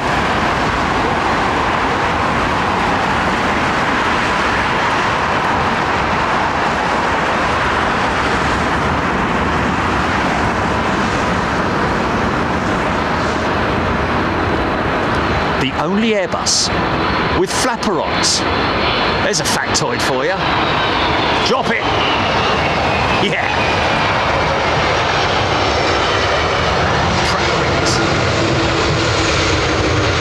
PW 4000s. Big snow shovel air brakes on the wings, man. But see what I mean about the flaperon? Originally, first ever real Airbus developed, wasn't it? The A300 slash A310, sort of like blah blah blah. I think the A310 was just literally. Oh, cheers, mate! Blimey, that was quick, Jilly. Completely forgot. Thanks, mate. Thanks, mate.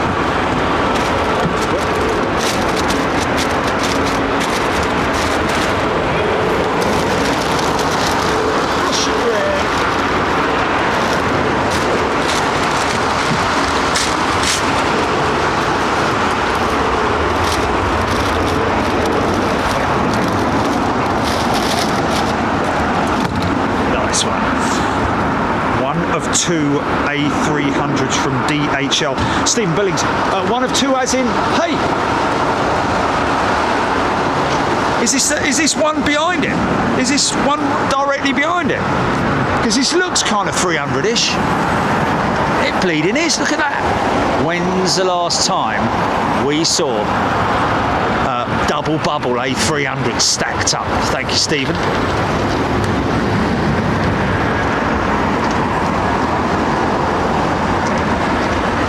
Interestingly, on the camera, is that showing us a double flash or a single flash? Because that's, or is that just the?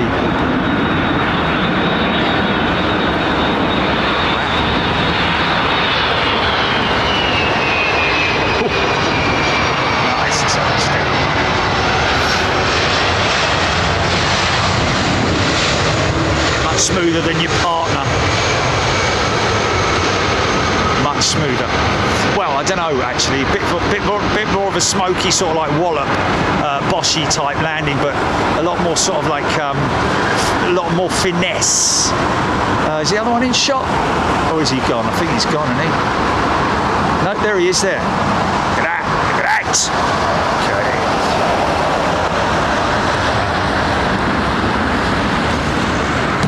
Something.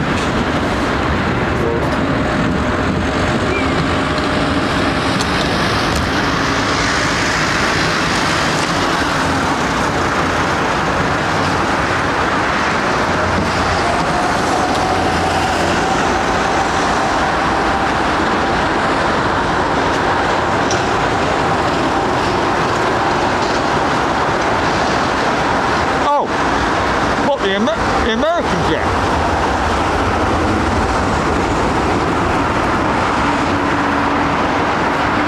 Oh, I remember that. I didn't say anything. Well, I didn't say anything because there's no.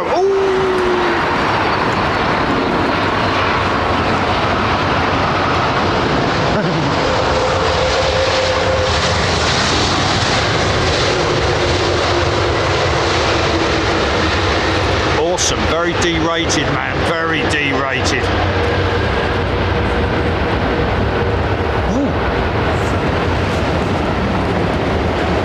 380 at 1,000 feet.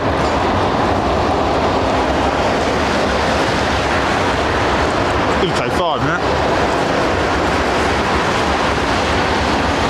David Young is a new member. Welcome, David. I might have to switch settings down.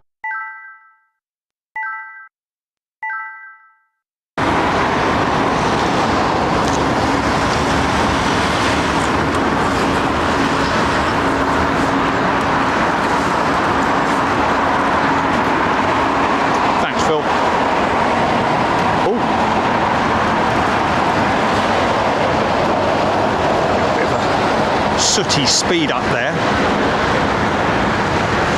You see those plumes of smoke? That's the auto throttles. Well, actually, it might be the pilot manipulating the throttles just to maintain that approach speed. Here we go. Listen to this.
Asiana 350. Somebody just came up and said hello. Where's he gone? Sorry, fella. I think that might be him. If it is you, stick around for a sticker afterwards, if you like.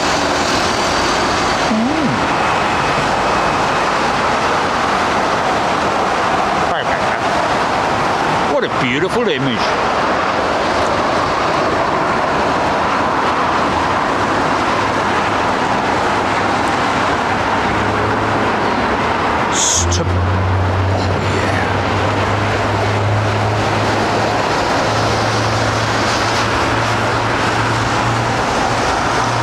Alright mate, stick around for a sticker later if you want.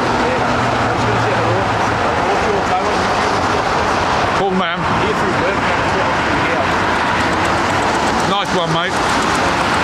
In a bit, yeah. I'm sure you wouldn't know you landed. I'm guessing that's on the 380.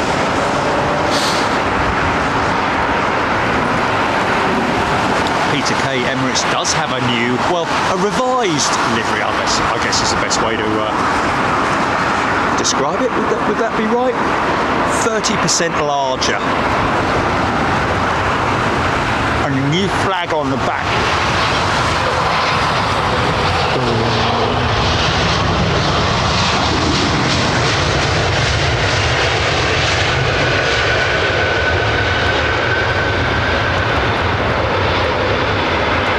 Tell you what I did see.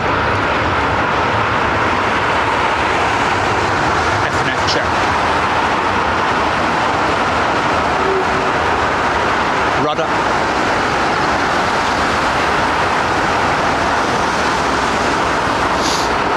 Awesome. Double check.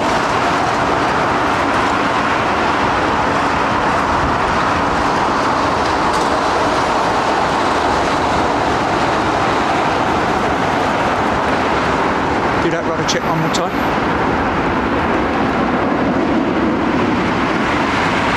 No, you don't really do it.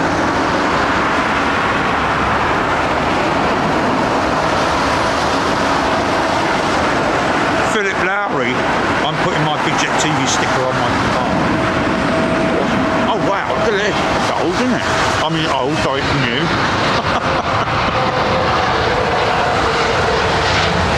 It's something we don't often see, put that way. Even though we probably saw it last time.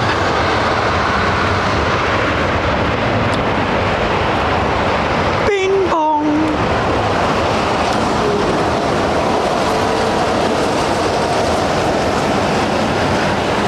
Producer J.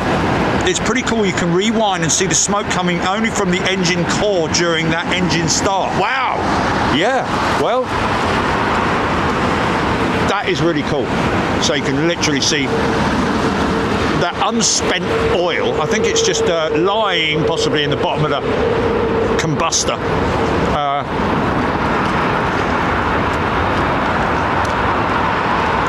I have heard from official sources that apparently it is a gentleman in a big hurry, aren't they, those two gentlemen there, look. Live right! Permission to speak, sir! What is it, Jones?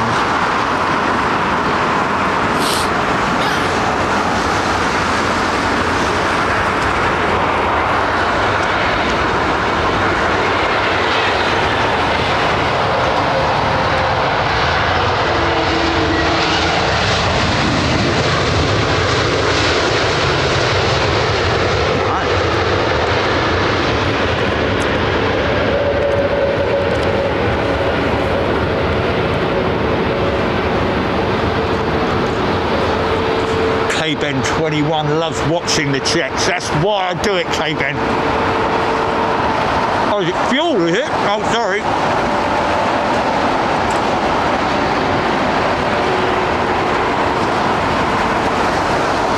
Valerie Dickens. The reason why it looks flimsy and thin, Valerie, is because obviously the trailing edge of the rudder has to obviously be streamlined. It's like a wing, but an inverted wing, if you see what I mean.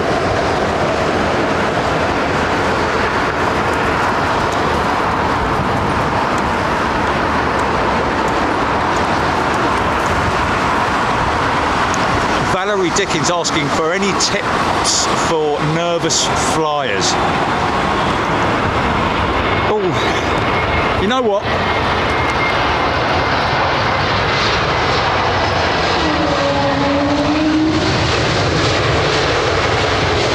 Put it this way. I don't know how many hours of streaming we've done since 2016, that's /17 when we started this channel. But it's thousands and thousands of hours. And go on a flight radar and have a look on flight radar of the globe. Don't go to one specific airport, but just go to the globe and see how many aircraft are in the sky at any one time, and see how safe those skies are. The skies are extremely safe. Okay, from time to time you might get the odd little hiccup, but all in all, in general, it is the safest form of transport, both from a safety point of view, but also from a reliability point of view, such as the aircraft itself. If that aircraft was to have an engine failure halfway across the Atlantic, they could quite easily fly on the other remaining engine. It's known as ETOPS, extended twin engine operations. You're in very safe hands, very heavily regulated. That's a long landing. Interesting that they don't have distance markers, I don't think, at Heathrow. Maybe they maybe Bob Fleming here. Today I'm going to be speaking about no, in terms of the personnel that fly these aircraft, the pilots, hundreds and hundreds of hours, thousands in some cases of hours of flying any particular type, but not only that, but it is very, very heavily regulated, the aviation industry. So from all sectors, from all points of any concern that you might have, you should not be worried. Sit back, enjoy the whole experience when you get to the airport and you check your bags in and you go through security, which again, there you go, security. It's very, very stringent.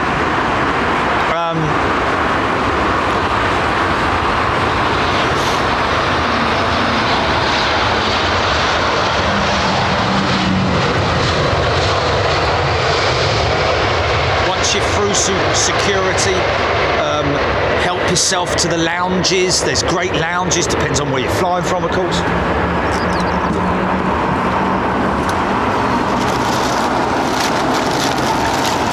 I always like to get there a little bit early so I can go and grab something to eat, something nice to eat. Depends on which terminal you're flying from, of course. I do like flying from Terminal 5, I have to be honest. I do like T5. Went out of T5, came back to T3. Quite interesting.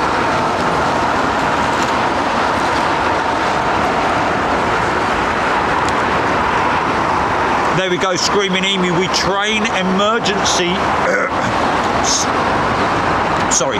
We train emergencies constantly too. Engine outs are the single biggest emergency we train for. There we go. Ben21 very kindly has gifted a big Jet TV membership.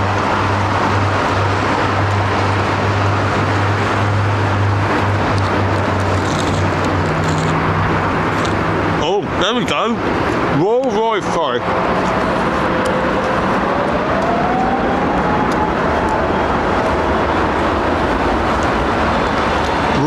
Rolls-Royce engineer actually making a point to Screaming Emu that Screaming Emu made a point of in Anchorage. That it's actually not reverse thrust, even though it's called reverse thrust. It's actually a high percentage of the air is actually blown sideways out of the engine to create like a wall of air. And I've learned this from Screaming Emu. So he's a pilot, by the way. But it is very interesting, and thanks for bringing that up again, Rolls-Royce engineer, because he's right in saying that, you know. And you'll see it when next time we have a wet runway. Oh, engine start. Is that an engine start?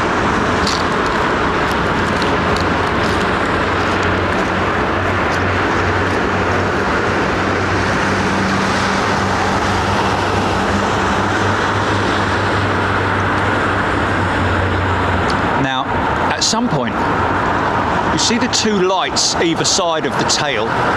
They're the illuminator lights for the tail, vertical stabilizer. At some point in the next minute, I would say, they will be switched off. They generally tend to illuminate them for oh, Azerbaijan, no!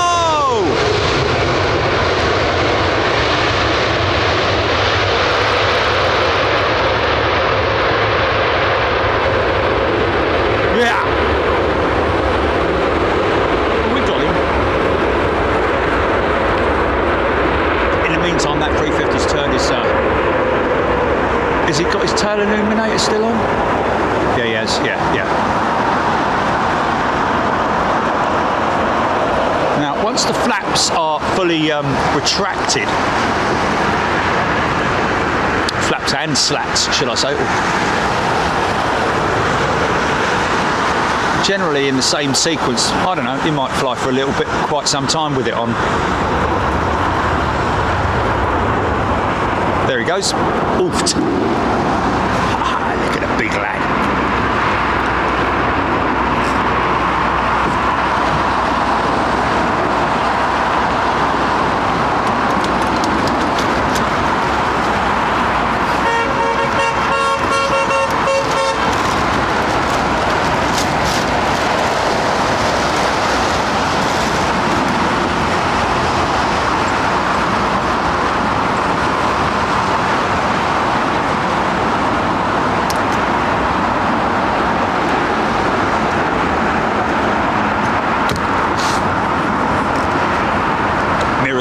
Azerbaijan. Oh yeah, Diane 78. You know what?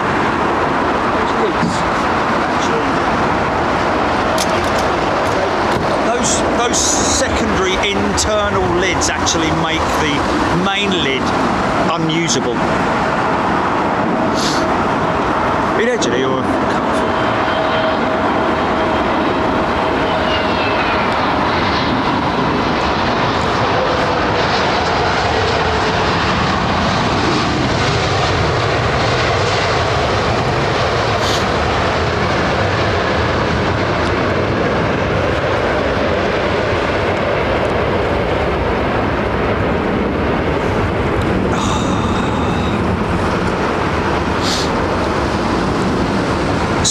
SWGL22, getting excited for my trip in July, starting to get nervous though, flying over the Colorado Rockies with that turbulence right before landing. Yeah, but SWGL, bear in mind that I'd say almost every pilot that goes in, hello, what's going on there? Wow, is that a last minute runway change? That's a last minute runway change, isn't it? Aircraft going rogue to 27 left. Wow, and that was only like a mile or two out, wasn't it? We've seen it before. There's obviously spacing. There's a spacing issue there, I'd imagine.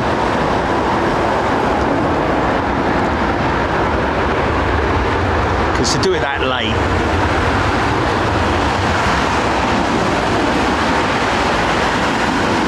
That aircraft can't slow down any more than it's going, so they've obviously that guy was obviously too fast. Nice Air France 220.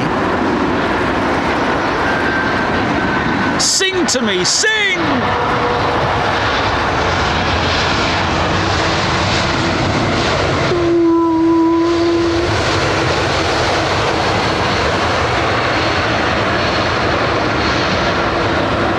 They can be quite shouty, those Pratt & Whitneys.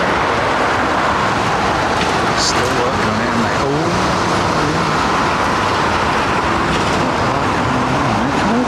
shot. Come.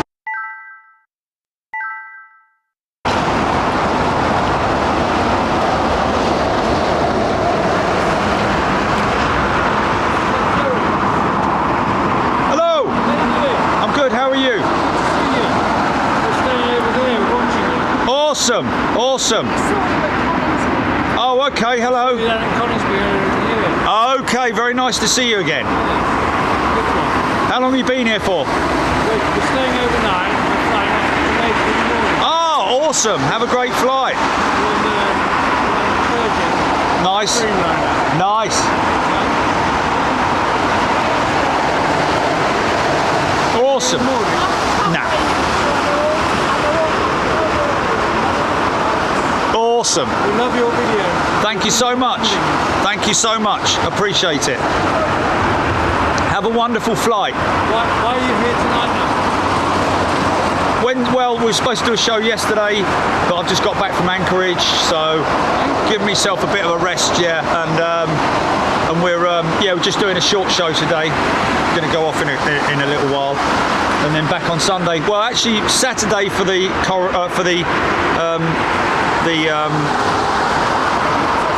yeah, we're supposed to be doing the fly past on Saturday for the It's not really pushing down the rain. hopefully, but if it is, and that's what we deal with, isn't it? Because we live at RAF Boddington. Yes. And we see the red arrows every day. Yeah, well, apparently the Red Arrows did make a point that regardless of, contrary to everybody's worries, they're going to do absolutely everything they can to do the fly past. They're used to flying in backward. Well, it's a low-level display. It's not even a display. It's low level anyway. It's just straight as well. It's not like they're peeling off into cloud and all that kind of thing. It's good to see you, Joe. Thank you, sir. Take care. Have a great holiday. Our room. We'll hook up with YouTube. Make sure you mention us at the front desk, yeah, when you... Yeah. Good man. Take care. All the best. JetBlue. Hey, look. Screaming Emu's jet. Well, not this one, but Screaming Emu's airline.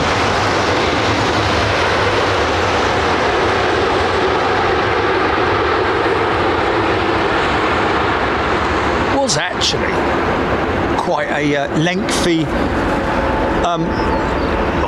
380 just gone power up now. 380 just gone power up.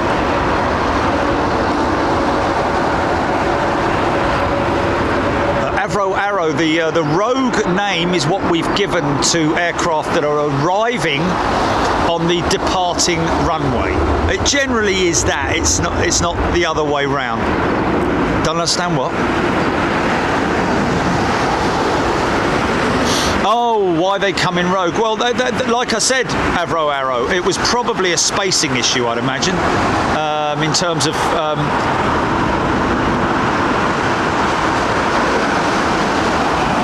Yeah, sometimes that's right. Yeah, sometimes it might be a cargo jet or one of the Terminal 4 operators that. But generally, that mainly happens on 09s, not so much on 27s. So that arrival was probably down to traffic or.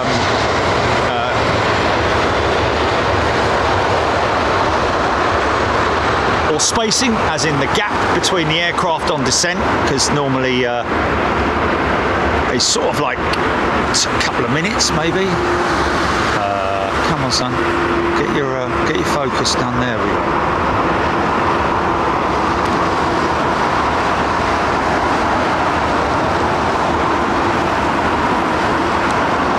Jill Blakeney, yes, JetBlue in every day. Dan Air 737 JetBlue looks good on the A321. But we'll add low-level fly past for Red Arrows, no problem. No, indeed it is. And to be honest with you, probably not for the other aircraft taking part as well, unless it's windy. If it gets really windy, then yes, but I don't think we're expecting high winds on Saturday, which is a good thing. So that's the plan, folks. We are going to be around about 2:30 in the afternoon, I believe, is when the fly past is due. We're going to be at the Rembrandt Hotel, like we always are for these events, which is just down the road from Buck House.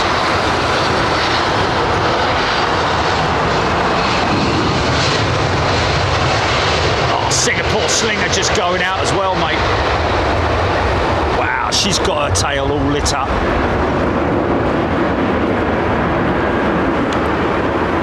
So yeah, around about 2:30 on Saturday for the coronation. That's not Coronation Street. We're not all tuning in.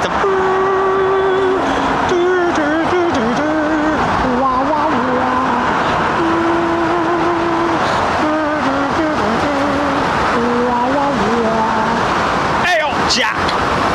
Oh, very good. Go, very. No, Jack. You can't. No.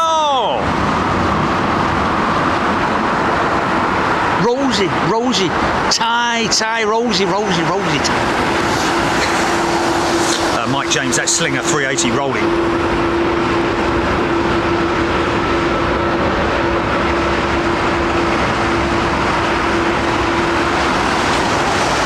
Chunky. Someone's mentioned that before. I remember Dan Air used to service their aircraft at Lasham. Wow.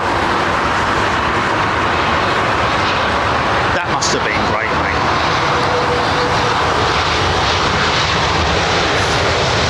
All oily, all oily stands and all that, probably quite oily, I would have thought.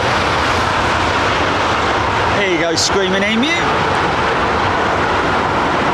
Korean 777 cargo next, rolling 27 left. Mike James, wow. Korean 777, wow. That's good to know that Korean have got their triple in. They do bring their 747 in from time to time, don't they? Of course, we've seen, we've also seen CMA CGM's new 777. Freighter with Qatar as well.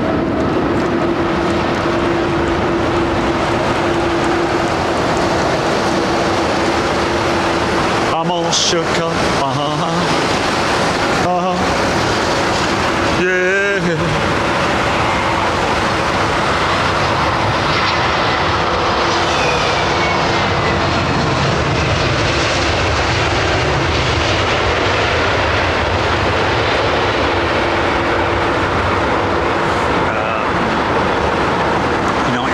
In from New York momentarily. Thank you. Yeah, Screaming Emu should definitely bid for the long haul 321. I mean, you're rated on it, aren't you? Or if you're not, then I don't know, but easy enough to do. I'd imagine it's a very simple, quick type rating. Exercise. Conversion, should I say? Like back in the old days when they had to convert a heavy conversion unit from the Wellingtons to the Lancasters and the Halifaxes and even the Sterlings. Sterling must have been a right old pain in the backside to fly because she had very, very high undercarriage. Extremely high undercarriage. You all right out there? Filmed from Caprice. I love airports at night. I think they are at their most beautifulest at night, are they not? With all the lights, of course. And the sound is good as well, because the traffic dies down.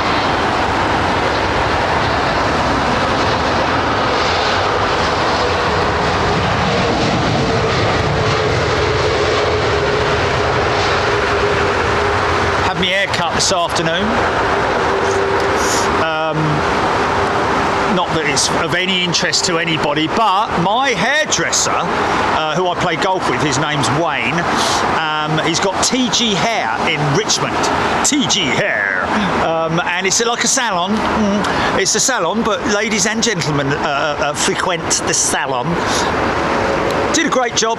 I said, mate, because on the way there, I'm never sure of what I want my hair to look like. I said, I went online and I just typed in men's hairstyles, popular hairstyles, and David Beckham came up, and I was like, yes, that's the kind of hairstyle that he's done it perfectly.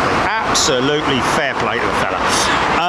But what is interesting, he said, because he told me this before, one of his customers is a very well-established cameraman with the BBC, and he said that he loves our material and is intrigued to know what camera we use. And I said, yeah, go on, son, light it up.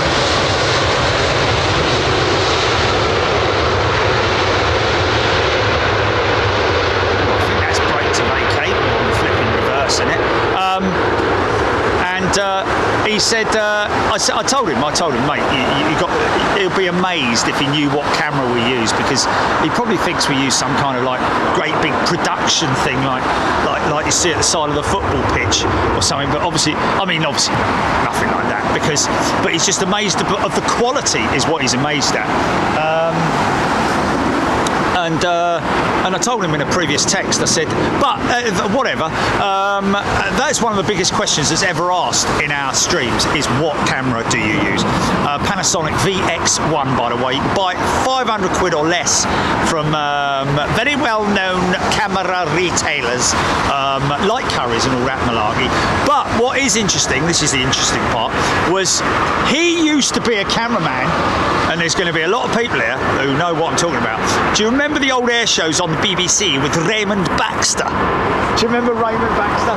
All black and white. Good evening and welcome to the Royal Air Tattoo here at Farnborough. And today we're going to see some very lovely aeroplanes. This is the. He was great, Raymond Baxter. I loved him. But I remember him fondly as a young lad.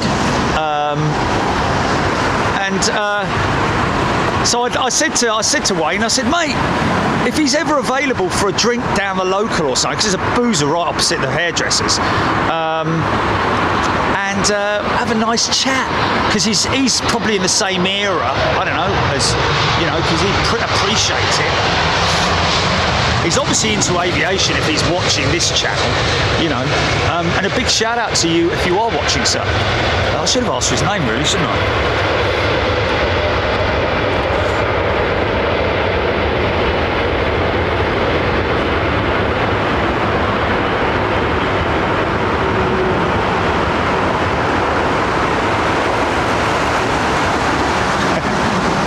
Anyway, yeah,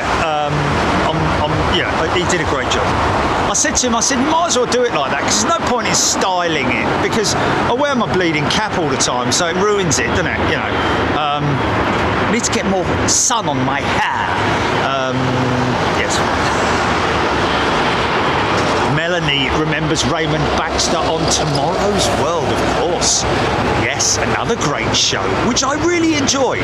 I have to say, Tomorrow's World. I'm going to remember theme tune. Oh, how did that theme tune?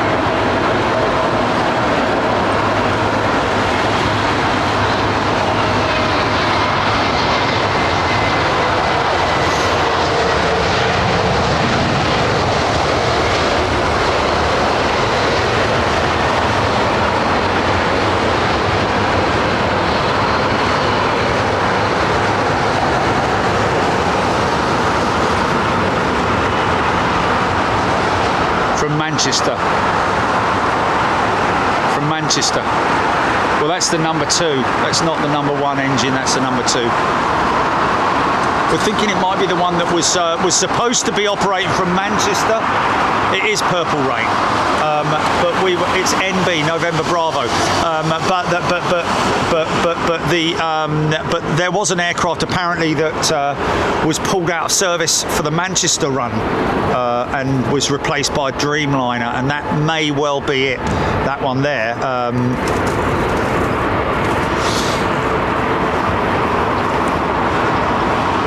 Daniel Skiathos, Jet Blast Pearson. I bought the VX1. It's a great camera. Yes.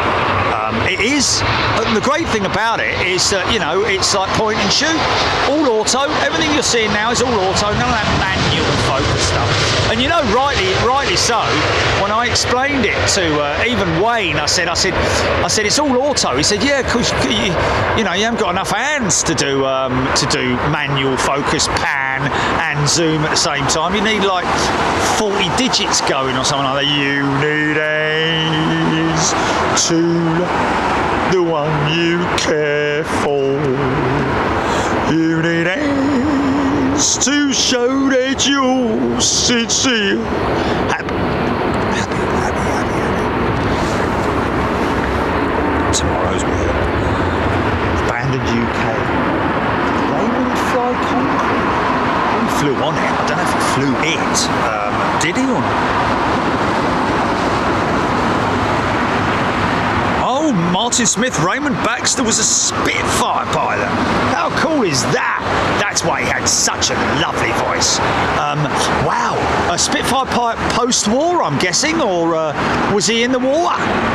Raymond Baxter. Oh, got to find out. I have to do a bit of research on that. He had a lovely voice, spoke very, very well indeed. This is the beautiful aeroplane that we're seeing here. Most wonderful. Probably he knew what he was talking about as well. Brilliant, knowledgeable, and a Spitfire pilot. Fantastic. This is the Vulcan bomber coming towards us now with all these engines. Watch these engines now as he powers up from the turn. And the lightning. Here comes the lightning now.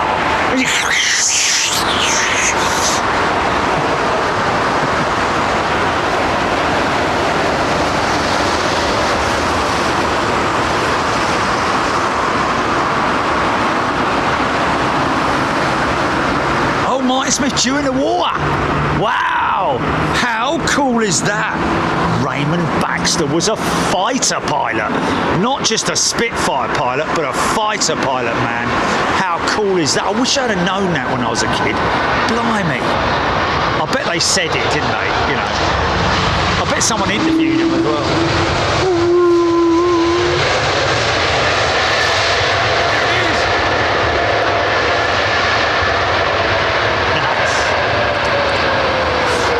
Deliver a punch, those little Pratt & Whitneys, man.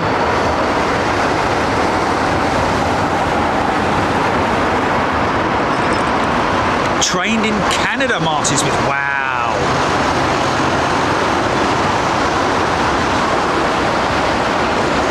Abandoned UK. Absolutely no idea.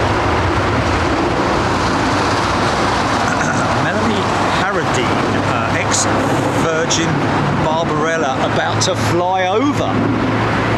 Oh, wow. Really? Where's she at? Ramstein to Baltimore. So this is the troop carrier that was, so she's still got all her seats.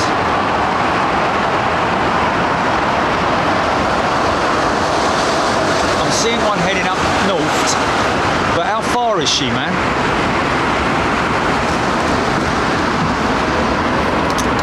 Oh, really?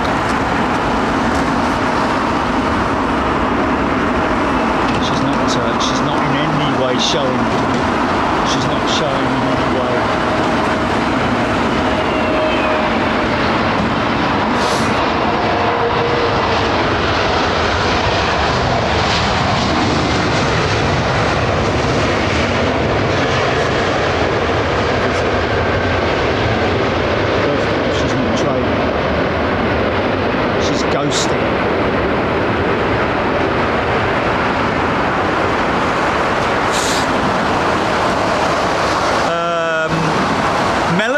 Lascelles has upgraded her membership to first class. Thank you, Melanie, and welcome to first class. Turn left as you board the plane. Stephen Boyle, Raymond Baxter flew all during the Second World War? Flew all what? All fighters, Hurricanes, Spitfires. Wow! So when the BBMF were displaying, and he was commentating on it. I mean, I don't remember specifically, but I do remember his concise and precise commentary, and obviously during that display he would have been like such a lovely bird to fly. Of course, I flew this aircraft during the campaign. Such a graceful aeroplane in the sky, that beautiful Merlin engine, big V12 delivering so much horsepower, and I could rely on her to do everything I expected of her.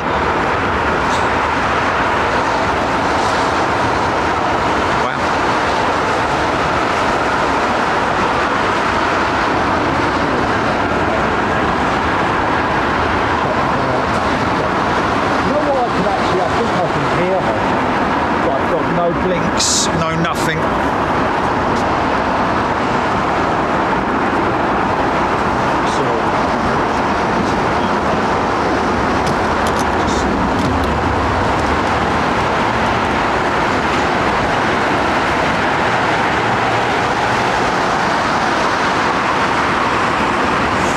Melanie, what's that, GP? What's that, GP?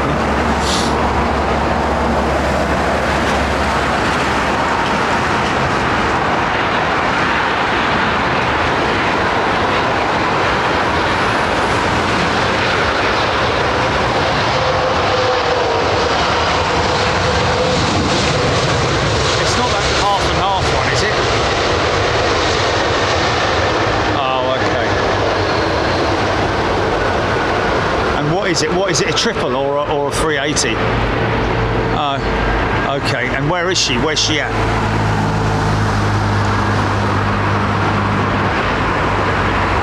Stephen Paul, 6 typhoons scrambled out of the east coast of England today. There was a KC tanker and EC. Okay.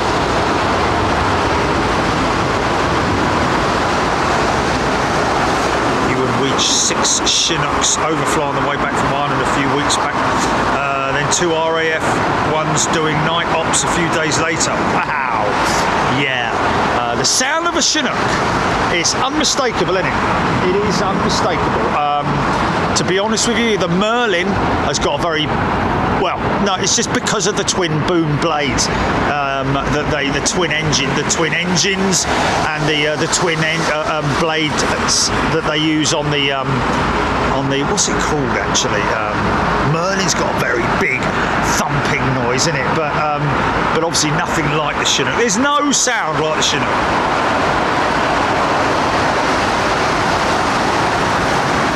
Jill Blakeney, thank you very much indeed. A few people heading out now. I'm going to be breaking down. Bring it down! I'm going to be breaking it down in a little while, folks. I believe our call out is, how far away is it, Jill?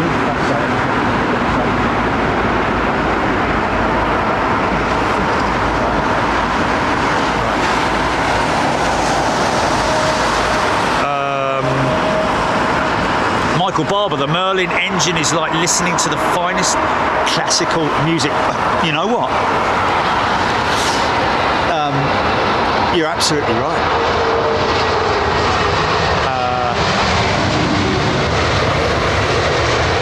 If you were to just listen to a Spitfire display, a Soul Spitfire display, or maybe even, to be honest with you, a P-51 Mustang display, or really a Hurricane display, but Spitfire display. You knew it was a Spitfire display. It doesn't really matter because they're not the same engine, the different variants and all that kind of thing, but all different types. I think the Double X was in the Lanc.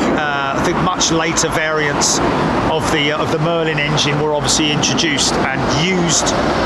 In fact, the Canadian manufactured Rolls-Royce engine was what the V12 Merlin that powered the Canadian Lancasters. Was that the Griffin engine? Was that the Griffin?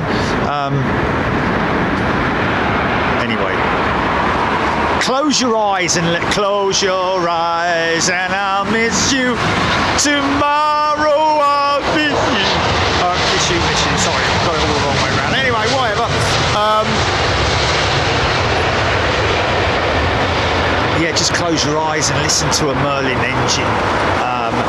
Also being started as well, folks.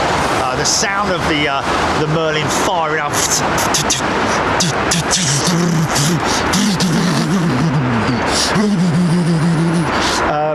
You know, something like that. But it's just got a great spit. It's a Spitfire, isn't it? It spits fire, for God's sake. Welcome back to First Class, John Merton. Back to Big Jet TV. Good to see you, John, and anybody else who's rejoined today, and anybody who's joined for the first time. And our new, shiny new members, a very warm welcome to you. Bruce McDonald once saw 13 Spitfires flying in formation. You kind of get that at the classic show that they do up at Duxford every year, don't they? They do the, there's a classic show and they have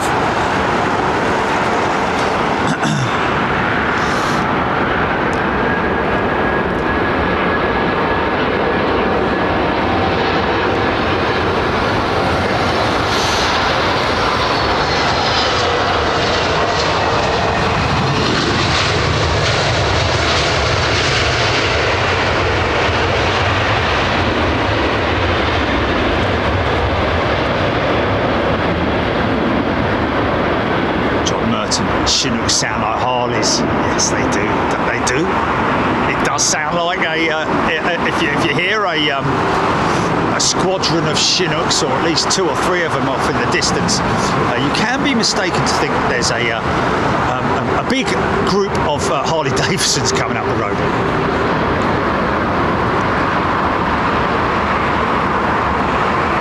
Thank you, Stephen.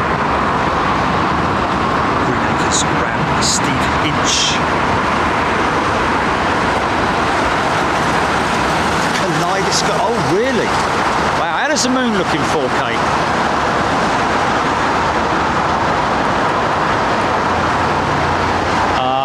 Yeah, it only zooms so far on 4K. And anyway, I think I'm going to leave it because it can bust the light sensor doing that. I seem to recall. Oh, start up. Listen to that lone startup. It's like the cry of a whale. Yeah.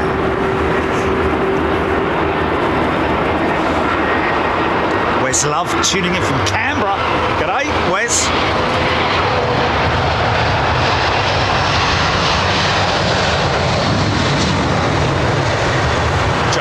No idea what time the Sunday show will be, folks.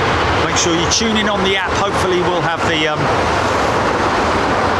all the app issues dealt with by Sunday. John Yeti, how many Merlins would a 380 need? Think about it. Think of how many horsepower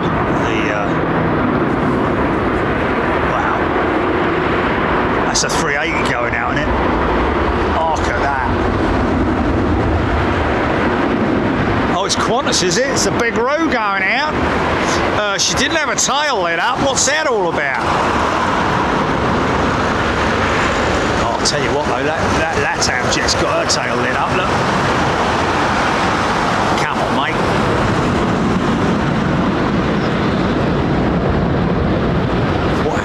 What had to go around? Going up, but she ain't got a tail lit up. Oh, LATAM, really? Oh, I say. Come on, son. There you go.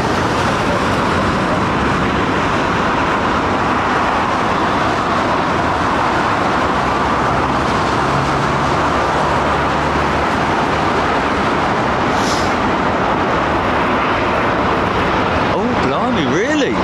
Wow. What, here at Heathrow, or?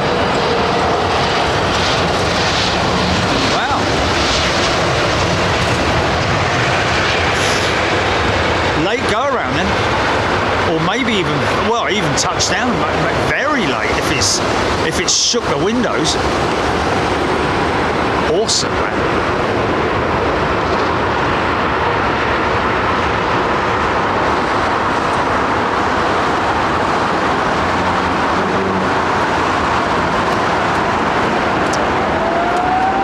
yeah, there's each aircraft has a number of illuminations. This guy hasn't got his engine illumination lights on, and like Gilly's just reminded me, Captain Dave is very well known for lighting up the aircraft to the max. Some are really not, you know, they'll only use the essential ones. So it's just can't be bothered, a bit lazy, just can't be bothered to go to the upper panel and throw the switch on. Can't be bothered tonight, mate. Yeah.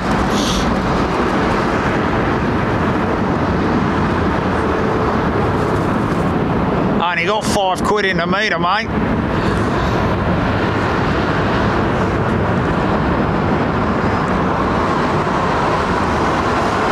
The Qantas 380, yeah?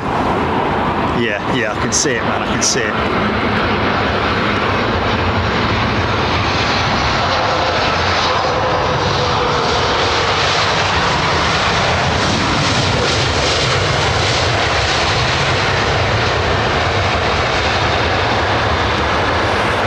Oh, mate, they're great on 27s when they're over that way. Yeah, yeah. Wow. Yeah, that is a crazy thing, man. When I was having my haircut in Richmond, they were still on 09s, weren't they? And still flying out over Richmond, a bit of not Richmond Park, because Richmond Park's massive, but there's a little bit of there's a park there. Neil Lawrence, they are about 500 feet in Colnbrook when he went around. Good for me, the sound. Wow, it was about 500 foot when he went around. Okay, fair enough. It's still bleeding low, I tell you, because that's about 500 feet there, isn't it? Or is that getting on for like 300? Yeah. I don't know what that is. Is that around about? That's about 1,000 feet. Well, I don't know, maybe. No. I don't know. Hold on a minute. What altitude's that second one out right now, Gilly? Just have a look quick. The second one out. Yeah. Okay, 1,500. Okay, so yeah. Shout me when it's 500 feet, GP. Please.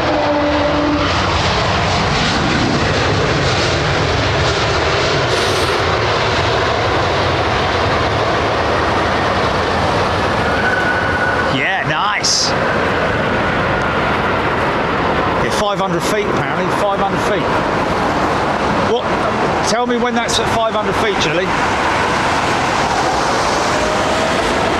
Okay, 1,000. So that aircraft, the LATAM jet, went over at Colnbrook, which is just on the threshold, I think, just approaching the threshold.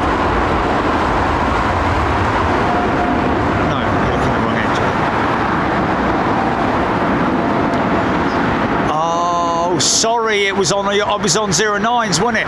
What's his altitude, Gilly? That's 500 there, isn't it? Yeah, you're a little bit behind me, so I think that's around about 500. Approaching minimums. Continue. Wow. Wonder what that was. So that was when they were on 09s, yeah.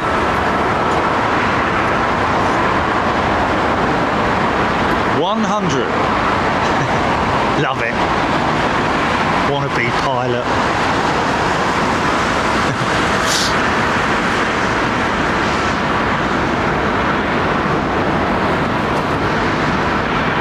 $70, $60, $50, $40, $30, $20, $10, retard. Yeah, max. Wow, look at it go!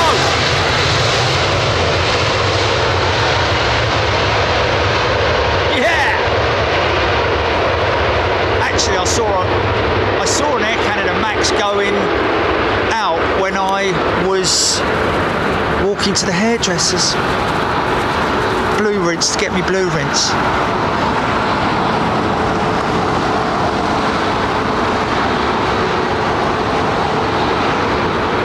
I've still got curlers in, mate. I've got to wait till tomorrow morning to take them out.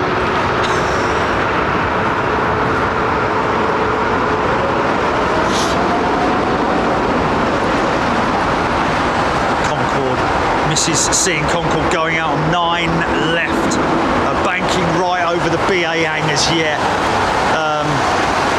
Wow, 9 left. It used to go out. Oh yeah, really? It used to go out on 9 left. Concorde. Did they? I thought they've always had. Surely not out of 9 left, banking right over the BA hangars. Oh, okay, so maybe they did do that, and it. I don't know. I thought they were all more or less the same length, give or take 100 foot or something like that, isn't it? Arrow, Munich not on the planner anymore, only because of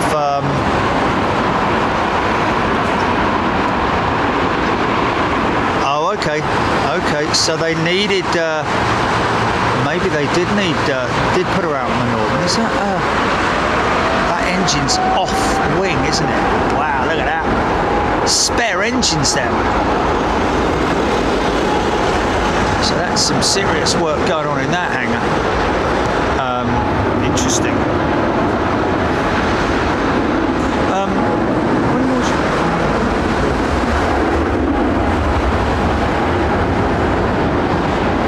Yeah, there's no blue. Is it next week? Eagle ATL Max 8 from Halifax.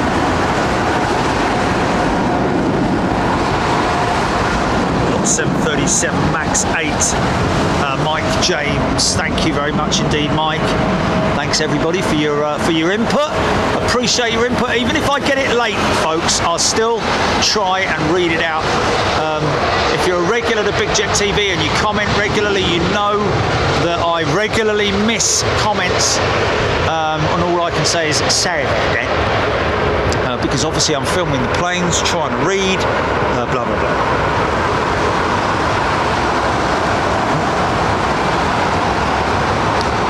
Tobias, I'm not coming all the way to Munich to give you a sticker, but if you're there and I was there, then anyone who I meet during my travels, I always love to give them a sticker. So Tobias, I'm sure it'll happen at some point in time. Again, I didn't get your envelope. Great show in Anchorage, Helen Clapp, thank you. Coffee and Planes. Love watching flying fish, Jan Stan say. Interesting.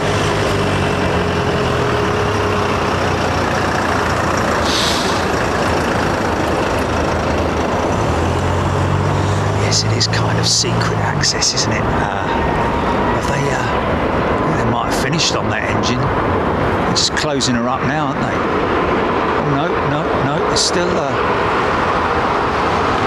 looks like they finished, because that looks like definitely a clean-up.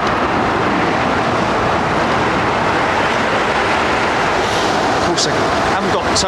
Luckily, the weather is as it is.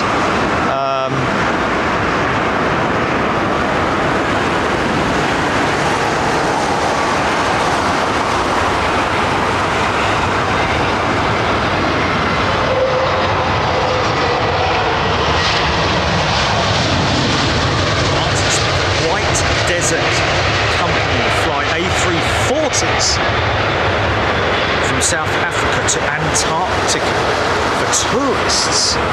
Wow, how cool is that? How long is that flight? Flying over Antarctica on an A340.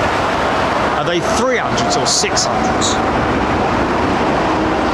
Coffee planes loving to shop the heat haze at night.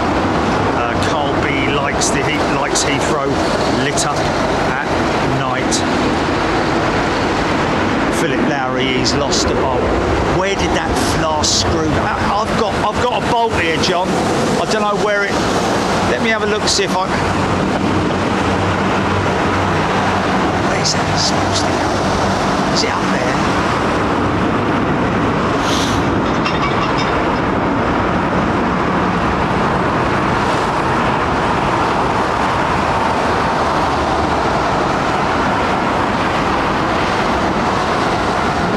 Do a ground run of the engine. I doubt very much that they'd be able to because of they could do an idle run, couldn't they?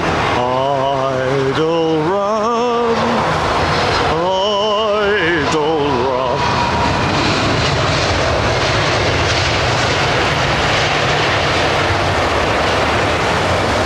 Joe Thompson, yes, QR25 last one. Always reminds me of the story I heard of a set of step ladders that were found in a jumbo jet's wing some 3 to 4 years after they had taken delivery of it. That's what I heard, and I heard it from a very reliable source.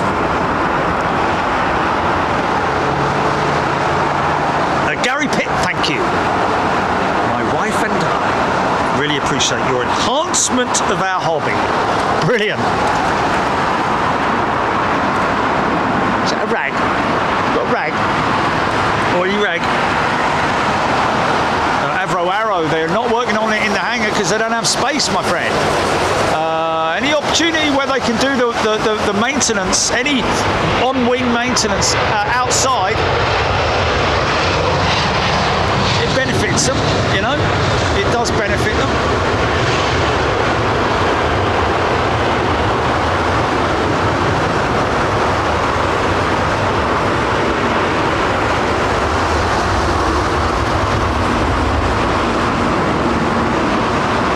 Oh, there should be a big ground sheet on it.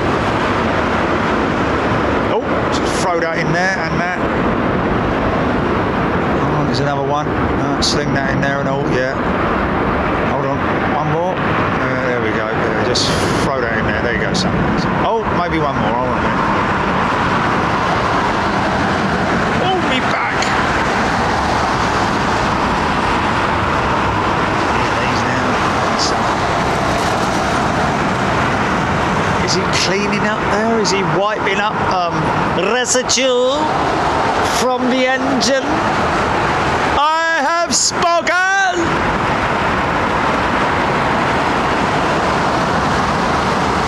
Is this locked? Is this locked? A lock max? Always seem fast, don't they? Coming in hot.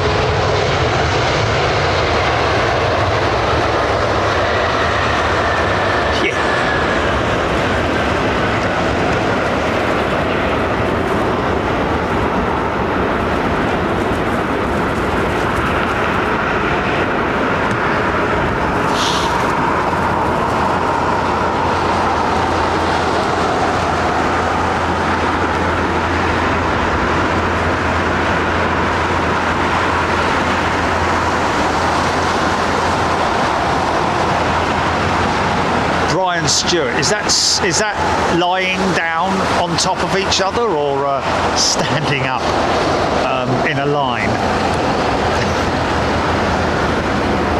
Either answer I wouldn't know.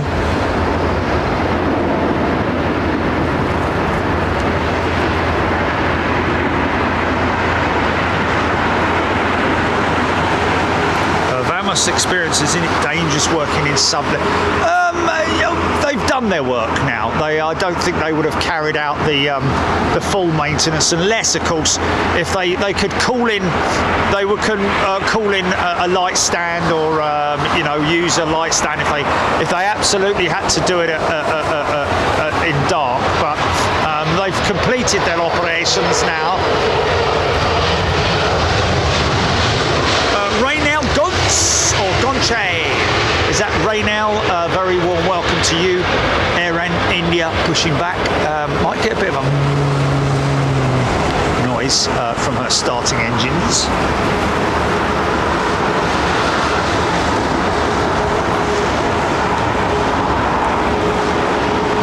Joe Thompson, 500 feet, Jerry, on flight radar 24. Yeah, oh, hold on. Yes, Rolls-Royce engineer. Of course, they're competent mechanics. Yeah, be aware that when I'm looking at the aircraft here in real time, there is a bit of a delay on flight radar 24 by maybe about 30 seconds, I think, 20 to 30 seconds. So when you're seeing it on flight radar 24 at a certain height, it's already gone past that altitude, and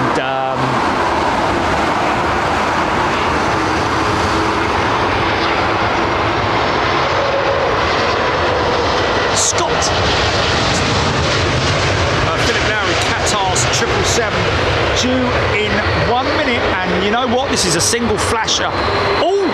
This is a single flasher, and as a result of that, that means this is a Boeing jet, and that means this is either a 787 or a 777, but I'm going to give it benefit of the doubt and say that this is Qatar's 777, and this is our good night, ladies and gents.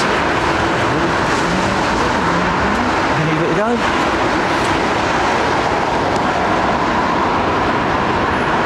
Yeah, okay, yeah. Do titles.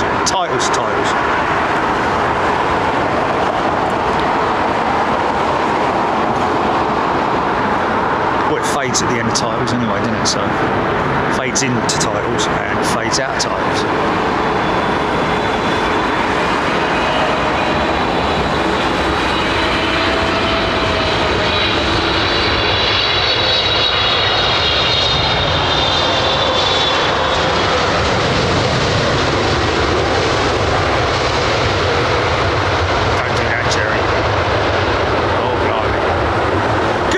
A bit more than that, son. Right, okay, so moon's over there. Dancing in the moonlight. Right, folks, thank you so much for joining me today, this afternoon, this evening, wherever you are in the world. Hope you are doing well. And, oh my, come on now. We will be back. Listen. Make sure you set your sort of like, if you're, it depends on where you are in the world and whether or not you care, to be honest with you. But we will be back on Saturday. The plan is, okay, we are planning to be in Knightsbridge in London, about a mile, something like that, maybe, as the crow flies, from Buckingham Palace for the coronation, you see, because old Chaz is getting coronated on Saturday, and he's officially the new king, the King of England. And so we are planning, that's going on from sort of like, what is it, 12 till 1 or something, and we believe it's going to be around about 2:30, something like that, the fly past, because he's obviously got to come away from, they're doing it in St Paul's. Are they doing it in St Paul's? I don't know. But they got to get from there, the horse and cart and all that sort of thing. It's not like, bring out your dead. It's like a little bit faster than that. But well, I don't know, got people like, wee, like that. They got to do the trip, haven't they, from the Coronation Street to the palace. So that's going to take a bit of time. So we're expecting the fly past to be around about 2 o'clock, between 2 and 3, between 2 and 2:30 in the afternoon. So we will be trying to be live for that. We're going to go there, even if the weather's a little bit questionable. We'll still go there. Looking forward to seeing Gary as well, and thank you to all the folks at the Rembrandt Hotel as well in Knightsbridge for once again giving us exclusive access up onto the roof, and we will see them coming all the way towards us, straight over the top. Red arrows, of course, which we caught before, and yeah, the usual sort of like have a chat when we're there, and then on Sunday, of course, I will be here at London Heathrow. Depends on weather, depends on operations, that kind of thing. So look out on your app. Android users, please be patient.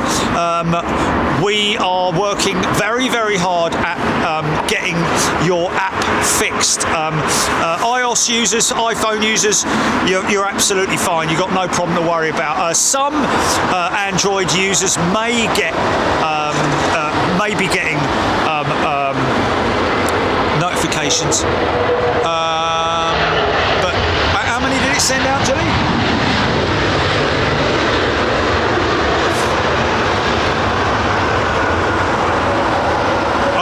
Okay, yeah, it is a bit like that at the moment with Android, so apologies for that. But yeah, thank you very much indeed. Don't forget, premium members, tomorrow we're opening the floodgates for Atlanta. You can watch the whole of Atlanta start, Anchorage.